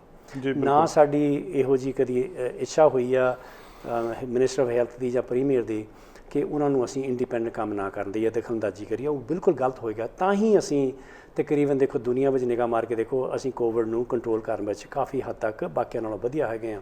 ਉਹਨਾਂ ਦਾ ਡਿਸੀਜਨ ਸੀ, ਉਹਨਾਂ ਕੋਲ ਡਾਟਾ, ਉਹਨਾਂ ਕੋਲ ਇਨਫੋਰਮੇਸ਼ਨ ਆਉਂਦੀ ਸੀਗੀ ਵੀ ਕਿੱਥੋਂ ਟਰਾਂਸਮਿਸ਼ਨ ਵੱਧਦੀ ਆ, ਕਿਹੜੇ ਏਰੀਏ ਵਿੱਚ। ਉਹਨੇ ਇਕੱਲੇ ਇਹ ਨਹੀਂ ਆਪਣੇ ਬੰਦ ਕੀਤੇ ਸੀ, ਉਹਨਾਂ ਨੇ ਉਸੇ ਦਿਨ ਜਿਹੜੇ ਨਾਈਟ ਕਲੱਬ ਉਹ ਵੀ ਬੰਦ ਕੀਤੇ। ਰੈਸਟੋਰੈਂਟ ਉੱਤੇ ਵੀ ਪਾਬੰਦੀਆਂ ਲਾਈਆਂ ਵੀ ਕਿੰਨੀ ਘੰਟੇ ਖੋਲ੍ਹਣਗੇ, ਕਦੋਂ ਲਿਕਰ ਸਰਵ ਹੋਏਗੀ। ਸੋ ਜਿੱਥੋਂ ਉਹਨਾਂ ਨੂੰ ਇਨਫੋਰਮੇਸ਼ਨ ਜਿਹੜੀ ਉਹਨਾਂ ਕੋਲ ਹੈਗੀ ਆ ਸਾਇੰਸ ਬੇਸ 'ਤੇ ਡਾਟਾ ਸਾਹਿਬ ਉਹਦੇ ਹਿਸਾਬ ਨਾਲ ਡਿਸੀਜਨ ਬਣਾਉਂਦੇ ਆ। ਮੈਂ ਚਾਹੁੰਦਾ ਕਿ ਆਪਾਂ ਨੂੰ ਉਹਨਾਂ ਨੂੰ ਕੰਮ ਕਰ ਦੇਣਾ ਚਾਹੀਦਾ, ਕਿਉਂਕਿ ਬਿਮਾਰੀ ਬੜੀ ਭਿਆਨਕ ਆ, ਬਹੁਤ ਸੀਰੀਅਸ ਆ, ਹਾਲੇ 'ਤੇ ਕਾਬੂ ਨਹੀਂ ਆਇਆ। ਸੋ ਜਿਹੜਾ ਡਿਸੀਜਨ ਉਹਨਾਂ ਦਾ ਇਹ ਤਾਂ ਉਹਨਾਂ ਦਾ, ਇਹ 'ਚ ਪੋਲੀਟਿਕਸ ਨਹੀਂ ਹੈਗੀ, ਨਾ ਪੋਲੀਟੀਕਲ ਡਿਸੀਜਨ ਆ। ਜੀ ਮੈਂ ਸਾਹਿਬ ਆਖਰੀ ਸਵਾਲ, ਇਸ ਵੇਲੇ ਪੋਲਸ ਜਿਹੜੀਆਂ ਗਲੋਬਲ ਦੀ ਪੋਲ ਵੀ ਆਈ ਆ, ਉਹਨਾਂ ਨੇ ਪੋਪੂਲੈਰਿਟੀ ਜੌਨ ਹੌਰਗਨ ਉਹਨਾਂ ਦੀ ਬਹੁਤ ਜ਼ਿਆਦਾ ਦੱਸੀ ਆ, ਨੰਬਰਸ ਦੇ ਵਿੱਚ ਵੀ NDP ਅੱਗੇ ਦੱਸੀ ਜਾ ਰਹੀ ਆ। NDP ਨੇ ਇਲੈਕਸ਼ਨ ਕਾਲ ਕੀਤੀ, ਉਹ ਵੀ ਉਸ ਵੇਲੇ ਲਿਬਰਲ ਦੇ ਨੰਬਰ ਬਹੁਤ ਘੱਟ ਸੀ, NDP ਦੇ ਕਾਫੀ ਉੱਤੇ ਸੀ। ਕੰਪੇਨਿੰਗ ਕਿੱਦਾਂ ਚੱਲ ਰਹੀ ਜੀ ਇਸ ਵੇਲੇ? ਲੱਗਦਾ ਕਿ ਜਿੱਤ ਹੀ ਜਾਣਾ ਕਿ ਕਿੱਦਾਂ ਚੱਲ ਰਿਹਾ ਜੀ? ਕਦੀ ਨਹੀਂ ਅਸੀਂ ਇਸ ਚੀਜ਼ ਨੂੰ ਲੈਂਦੇ ਕਿ ਅਸੀਂ ਜਿੱਤੀ ਜਾਣਾ। ਇੱਕ ਵੋਟ ਐਵਰੀ ਡੇ ਅਸੀਂ ਅਰਨ ਕਰਨੀ ਆ। ਰਿਸਪੈਕਟ ਜਿਹੜੀ ਆ ਐਵਰੀ ਡੇ ਅਰਨ ਹੁੰਦੀ। ਅੱਜ ਤਾਈਂ ਠੀਕ ਆ, ਤੁਹਾਡਾ ਧੰਨਵਾਦ ਸਾਰੇ ਲੋਕਾਂ ਦਾ ਜਿਹੜਾ ਸਪੋਰਟ ਦਿੰਦੇ ਆ, ਜੌਨ ਹੌਰਗਨ ਨੂੰ ਰਿਸਪੈਕਟ ਦਿੰਦੇ ਆ, ਪਰ ਹਰੇਕ ਦਿਨ ਉਹਨਾਂ ਨੇ ਆਪਣੀ ਰਿਸਪੈਕਟ ਅਰਨ ਕਰਨੀ ਆ। ਹਰੇਕ ਆਵਰਸ ਦੇ ਵਿੱਚ ਰਿਸਪੈਕਟ ਜਿਹੜੀ ਅਸੀਂ ਅਰਨ ਕਰਨੀ ਆ। ਸੋ ਇਹ ਹੈਗਾ ਵੀ ਸਾਡਾ ਵਾਅਦਾ ਕਿ ਅਸੀਂ ਕੋਸ਼ਿਸ਼ ਕਰਾਂਗੇ ਜੋ ਕੁਛ ਤੁਹਾਨੂੰ ਕਹਿੰਦੇ ਆ ਉਹੀ ਕਰਾਂਗੇ, ਕਰਨਾ ਉਹੀ ਆ ਜੋ ਕੁਛ ਤੁਹਾਨੂੰ ਵਾਅਦਾ ਕੀਤਾ। ਸੋ ਕੰਮ ਬਹੁਤ ਹੋਏ ਆ, ਜਿੱਦਾਂ ਆਪਾਂ ਗੱਲ ਕੀਤੀ ਆ, ਬਹੁਤ ਕੁਛ ਹੋਣ ਵਾਲਾ। 16 ਸਾਲ ਸਰੀ ਨੂੰ ਇਗਨੋਰ ਰੱਖਿਆ, ਹੁਣ ਦੇਖੋ ਕਿੰਨਾ ਕੁਛ ਛੋਟੇ ਜਿਹੇ 3 ਸਾਲਾਂ ਵਿੱਚ ਇੰਨਾ ਕੁਛ ਹੋ ਗਿਆ। ਤੁਸੀਂ ਇਮੈਜਿਨ ਕਰੋ ਆਉਣ ਵਾਲੇ 3 ਸਾਲਾਂ 'ਚ ਕੀ ਕੁਛ ਹੋਰ ਹੋ ਸਕਦਾ। ਮੈਂ ਤੁਹਾਨੂੰ ਇੱਕ ਹੋਰ ਦੱਸਦਾ ਕਿ ਜਦੋਂ ਉੱਥੇ ਜਾ ਕੇ ਅਸੀਂ ਬਹਿੰਦੇ ਹਾਂ, ਜਿਹੜਾ ਹਿਊਮਨ ਰਾਈਟ ਦਾ ਜਿਹੜਾ ਕੇਸ ਹੈਗਾ, ਆਪਾਂ ਤੁਸੀਂ ਦੇਖਿਆ ਹੁਣ ਬਲੈਕ ਲਾਈਵਜ਼ ਮੈਟਰ ਕੰਮ ਚੱਲ ਰਹੇ ਹੈਗੇ ਆ, ਸਾਡੇ ਨਾਲ ਵੀ ਇਹ ਬੀਤੀ, ਆਪਣੀ ਕਮਿਊਨਿਟੀ ਨਾਲ ਵੀ। ਇਹ ਨਹੀਂ ਹੈਗਾ ਇਸ ਵੇਲੇ ਕਿ ਅਫਰੀਕਨ ਅਮਰੀਕਨ ਅਤੇ ਜਾਂ ਜਿਹੜੇ ਹੈਗੇ ਆ ਆਪਣੇ ਅਫਰੀਕਨ ਬਲੈਕ ਲੋਕ ਜਿਹੜੇ ਇੱਥੇ ਰਹਿੰਦੇ ਉਹਨਾਂ ਨਾਲ ਹੀ ਹੋ ਰਿਹਾ, ਇਹ ਸਾਡੇ ਨਾਲ ਵੀ ਹੁੰਦਾ। ਜਿਹੜੇ ਰੇਸਿਸ ਲੋਕ ਹੈਗੇ ਆ ਇਹ ਰੰਗ ਦੇ ਆਧਾਰ 'ਤੇ ਵੀ ਕਰਦੇ ਆ, ਅਤੇ ਜੇ ਇਹਨਾਂ ਦਾ ਰੰਗ ਬਰਾਬਰ ਹੋ ਜਾਏ ਤਾਂ ਧਰਮ ਨੂੰ ਲੈ ਲੈਂਦੇ ਆ ਜਾਂ ਇਲਾਕੇ ਨੂੰ ਲੈ ਲੈਂਦੇ ਆ। ਜੂਜ਼ ਇਹਨਾਂ ਵਰਗੇ ਦੇਖਣ ਪੱਖਣ ਲੱਗਦੇ, ਉਹਨਾਂ ਨਾਲ ਵੀ ਨਹੀਂ ਇਹ ਬਣਦੀ, ਉਹਨਾਂ ਨੂੰ ਵੀ ਇਹ ਗਲਤ ਟਰੀਟਮੈਂਟ ਦਿੰਦੇ ਆ। ਸੋ ਸਾਨੂੰ ਇਕਜੁੱਟ ਹੋਣ ਦੀ ਲੋੜ ਆ। ਇਸੇ ਕਰਕੇ ਅਸੀਂ ਹਿਊਮਨ ਰਾਈਟ ਕਮਿਸ਼ਨ ਵੀ ਇੱਥੇ ਲੈ ਕੇ ਆਂਦਾ, ਜਿਹੜਾ ਕਿ ਲਿਬਰਲ ਵੇਲੇ 16 ਸਾਲ ਇਹਨਾਂ ਨੇ ਬੰਦ ਰੱਖਿਆ, ਕਿਉਂਕਿ ਲੋੜ ਆ ਬਰਾਬਰਤਾ ਦੀ। ਲੋਕੀ ਜਿੱਥੇ ਜਾ ਕੇ ਆਪਾਂ ਨੂੰ ਜਦੋਂ ਉਹਨਾਂ ਨੂੰ ਅਨਿਆਏ ਹੁੰਦਾ ਉੱਥੇ ਲੈ ਸਕਣ। ਮੈਂ ਤਾਂ ਦੇਖ ਰਿਹਾ ਹਿਸਟਰੀ ਜਿਹੜੀ ਸਾਡੀ ਹੈਗੀ ਆ, ਜਿਹੜੀ ਕੁਰਸੀ 'ਤੇ ਮੈਂ ਐਜ਼ ਏ ਮਿਨਿਸਟਰ ਲੇਬਰ ਬੈਠਾ ਸੀ, ਉਸੇ ਕੁਰਸੀ ਦੇ ਉੱਤੇ ਲੇਬਰ ਮਿਨਿਸਟਰ 1907 ਵਿੱਚ ਕਹਿ ਰਿਹਾ ਸੀਗਾ ਵੀ ਹਿੰਦੂ ਜਿਹੜੇ ਆ ਇਹ ਡਰਟੀ ਆ, ਡਿਸਓਨੈਸਟ ਆ, ਇਹਨਾਂ ਨੂੰ ਕੈਨੇਡਾ ਦੇ ਵਿੱਚ ਮਿਕਸ ਨਹੀਂ ਸਾਡੇ ਨਾਲ ਕਦੀ ਹੋ ਸਕਦੇ। ਉਸ ਵੇਲੇ ਦਾ ਪ੍ਰੀਮੀਅਰ ਕਹਿ ਰਿਹਾ ਸੀ ਕਿ ਅਸੀਂ BC ਨੂੰ ਵਾਈਟ ਰੱਖਣਾ। ਅੱਜ ਤੁਸੀਂ ਦੇਖੋ ਸਾਡੇ ਲੋਕਾਂ ਦੀ ਮਿਹਨਤ ਜਿਹੜੀ ਉਦੋਂ ਤੋਂ ਚੱਲ ਕੇ ਜਦੋਜਹਿਦ ਕੀਤੀਆਂ, 47 ਵਿੱਚ ਸਾਨੂੰ ਵੋਟ ਦਾ ਹੱਕ ਦਵਾਇਆ ਉਹਨਾਂ ਨੇ, ਅੱਜ ਸਾਨੂੰ ਉਹਨਾਂ ਕੁਰਸੀਆਂ ਤੇ ਬਿਠਾਇਆ, ਉਸੇ ਕੁਰਸੀਆਂ ਦੇ ਉੱਤੇ as a minister of labour ਬੈਠਾ ਮੈਂ, ਲੋਕਾਂ ਲਈ ਕਾਨੂੰਨ ਬਣਾ ਰਹੇ ਹਾਂ। ਕਿੱਥੇ ਤੇ ਅਸੀਂ ਆ ਗਏ ਹਾਂ ਸਾਡੇ ਪੁਰਾਣੇ ਲੋਕਾਂ ਦੇ ਮਿਹਨਤ ਕਰਕੇ। ਹੁਣ ਸਾਡਾ ਫਰਜ਼ ਬਣਦਾ ਅਸੀਂ ਪੋਲੀਟਿਕਸ ਵਿੱਚ ਆਉਣਾ, ਬਿਜ਼ਨਸ ਵਿੱਚ ਆਉਣਾ, ਮੀਡੀਆ ਵਿੱਚ ਆਉਣਾ, ਇਹੋ ਜਿਹੇ ਕੰਮ ਕਰੀਏ ਤਾਂ ਕਿ ਆਉਣ ਵਾਲੀ ਜਨਰੇਸ਼ਨ ਕਹੇ ਕਿ ਉਹ ਸਾਡੇ ਵਾਸਤੇ ਕੈਨੇਡਾ ਹੋਰ ਵੀ ਵਧੀਆ ਬਣਾ ਕੇ ਗਏ ਆ। ਇਹ ਤਕਰੀਬਨ ਮੇਰੀ ਕੋਸ਼ਿਸ਼ ਆ ਰੋਜ਼ਾਨਾ ਦੀ। ਔਰ ਐਜ਼ ਏ ਪੋਲੀਟੀਸ਼ੀਅਨ ਮੇਰੀ ਇਹ ਕੋਸ਼ਿਸ਼ ਹੈਗੀ ਆ ਕਿ ਲੋਕੀ ਕਹਿ ਸਕਣ ਜਿੱਦਣ ਮੈਂ ਰਿਟਾਇਰ ਹੋਵਾਂ ਕਿ ਤੁਸੀਂ ਓਨੈਸਟੀ ਨਾਲ ਅਤੇ ਇਮਾਨਦਾਰੀ ਦੇ ਨਾਲ ਤੁਸੀਂ ਇਹ ਕੰਮ ਵੀ ਕਰ ਸਕਦੇ ਹੋ। ਉਹ ਜਿਹੜਾ ਸਿਨਿਸਿਜ਼ਮ ਪੋਲੀਟਿਕਸ ਦੇ ਵਿੱਚ ਆ, ਹੋ ਸਕਦਾ ਉਹ ਕਹਿਣ ਵੀ ਅਸੀਂ ਵੀ ਉੱਥੇ ਜਾਣਾ ਚਾਹੁੰਦੇ ਹਾਂ ਕਿਉਂਕਿ ਅਸੀਂ ਵੀ ਓਨੈਸਟ ਰਹਿ ਕੇ ਕੰਮ ਕਰ ਸਕਦੇ ਹਾਂ। ਸੋ ਇੰਨੀ ਕੁ ਮੇਰੀ ਤਾਂ ਅਰਜ਼ ਆ ਲੋਕਾਂ ਦੇ ਵਿੱਚ, ਤੁਸੀਂ ਮੈਨੂੰ ਜਿੰਨੀ ਸਪੋਰਟ ਅੱਗੇ ਦਿੱਤੀ ਆ ਹੋਰ ਦਿਓ ਤਾਂ ਕਿ ਜਿਹੜੇ ਕੰਮ ਰਹਿੰਦੇ ਆ ਕਰਨ ਵਾਲੇ ਉਹ ਹੋਰ ਕਰੀਏ। ਬੈਂਸ ਸਾਹਿਬ ਬਹੁਤ ਬਹੁਤ ਸ਼ੁਕਰੀਆ, ਤੁਸੀਂ ਸਾਡੇ ਸੱਦੇ ਦੇ ਉੱਤੇ ਖਾਸ ਤੌਰ 'ਤੇ ਸਮਾਂ ਕੱਢਿਆ, ਸਾਡੇ ਦਰਸ਼ਕਾਂ ਨਾਲ ਗੱਲਬਾਤ ਕੀਤੀ, ਬਹੁਤ ਬਹੁਤ ਮਿਹਰਬਾਨੀ ਜੀ। ਧੰਨਵਾਦ ਬਹੁਤ। ਸਤਿ ਸ਼੍ਰੀ ਅਕਾਲ ਸਾਰਿਆਂ ਨੂੰ। ਦੋਸਤੋ ਅਸੀਂ ਗੱਲਬਾਤ ਕੀਤੀ ਹੈਰੀ ਬੈਂਸ ਉਹਨਾਂ ਨਾਲ, ਸਰੀ ਨਿਊਟਨ ਤੋਂ। ਬਹੁਤ ਸਾਰੇ ਮੁੱਦੇ ਜਿਹੜੇ ਸਵਾਲ ਸੀ ਮੈਨੂੰ ਲੱਗਦਾ ਉਹ ਸਾਰੇ ਅਸੀਂ ਡਿਸਕਸ ਕਰਨ ਦੀ ਕੋਸ਼ਿਸ਼ ਕੀਤੀ ਹੈ। ਜੇ ਲਿਬਰਲ ਦੇ ਉਮੀਦਵਾਰ ਅੱਜ ਨਾਲ ਹੁੰਦੇ ਤਾਂ ਹੋਰ ਜ਼ਿਆਦਾ ਚੰਗੀ ਗੱਲ ਹੁੰਦੀ। ਖੈਰ ਉਹ ਬਹੁਤ ਸਾਰੇ ਸਵਾਲ ਜਿਹੜੇ ਲੋਕਾਂ ਦੇ ਮਨਾਂ ਵਿੱਚ ਸੀ ਮੈਂ ਕੋਸ਼ਿਸ਼ ਕੀਤੀ ਇਹਨਾਂ ਨੂੰ ਪੁੱਛਣ ਦੀ। ਫੈਸਲਾ ਤੁਹਾਡੇ ਹੱਥ ਵਿੱਚ ਆ। ਅੱਜ ਦਾ ਪ੍ਰੋਗਰਾਮ ਇੱਥੇ ਸਮਾਪਤ ਕਰਦੇ ਹਾਂ। ਕੱਲ੍ਹ ਫਿਰ ਹਾਜ਼ਰ ਹੋਵਾਂਗੇ ਇੱਕ ਨਵੇਂ ਵਿਸ਼ੇ। ਸਾਡਾ ਹਰ ਇੱਕ ਪ੍ਰੋਗਰਾਮ ਵੇਖਣ ਤੇ ਸਾਡੇ ਨਾਲ ਜੁੜਨ ਲਈ ਸਬਸਕ੍ਰਾਈਬ ਕਰੋ ਚੈਨਲ ਪੰਜਾਬੀ ਤੇ ਨੋਟੀਫਿਕੇਸ਼ਨ ਲਈ ਬੈਲ ਆਈਕਨ ਵਾਲੇ ਬਟਨ ਤੇ ਕਲਿੱਕ ਕਰੋ।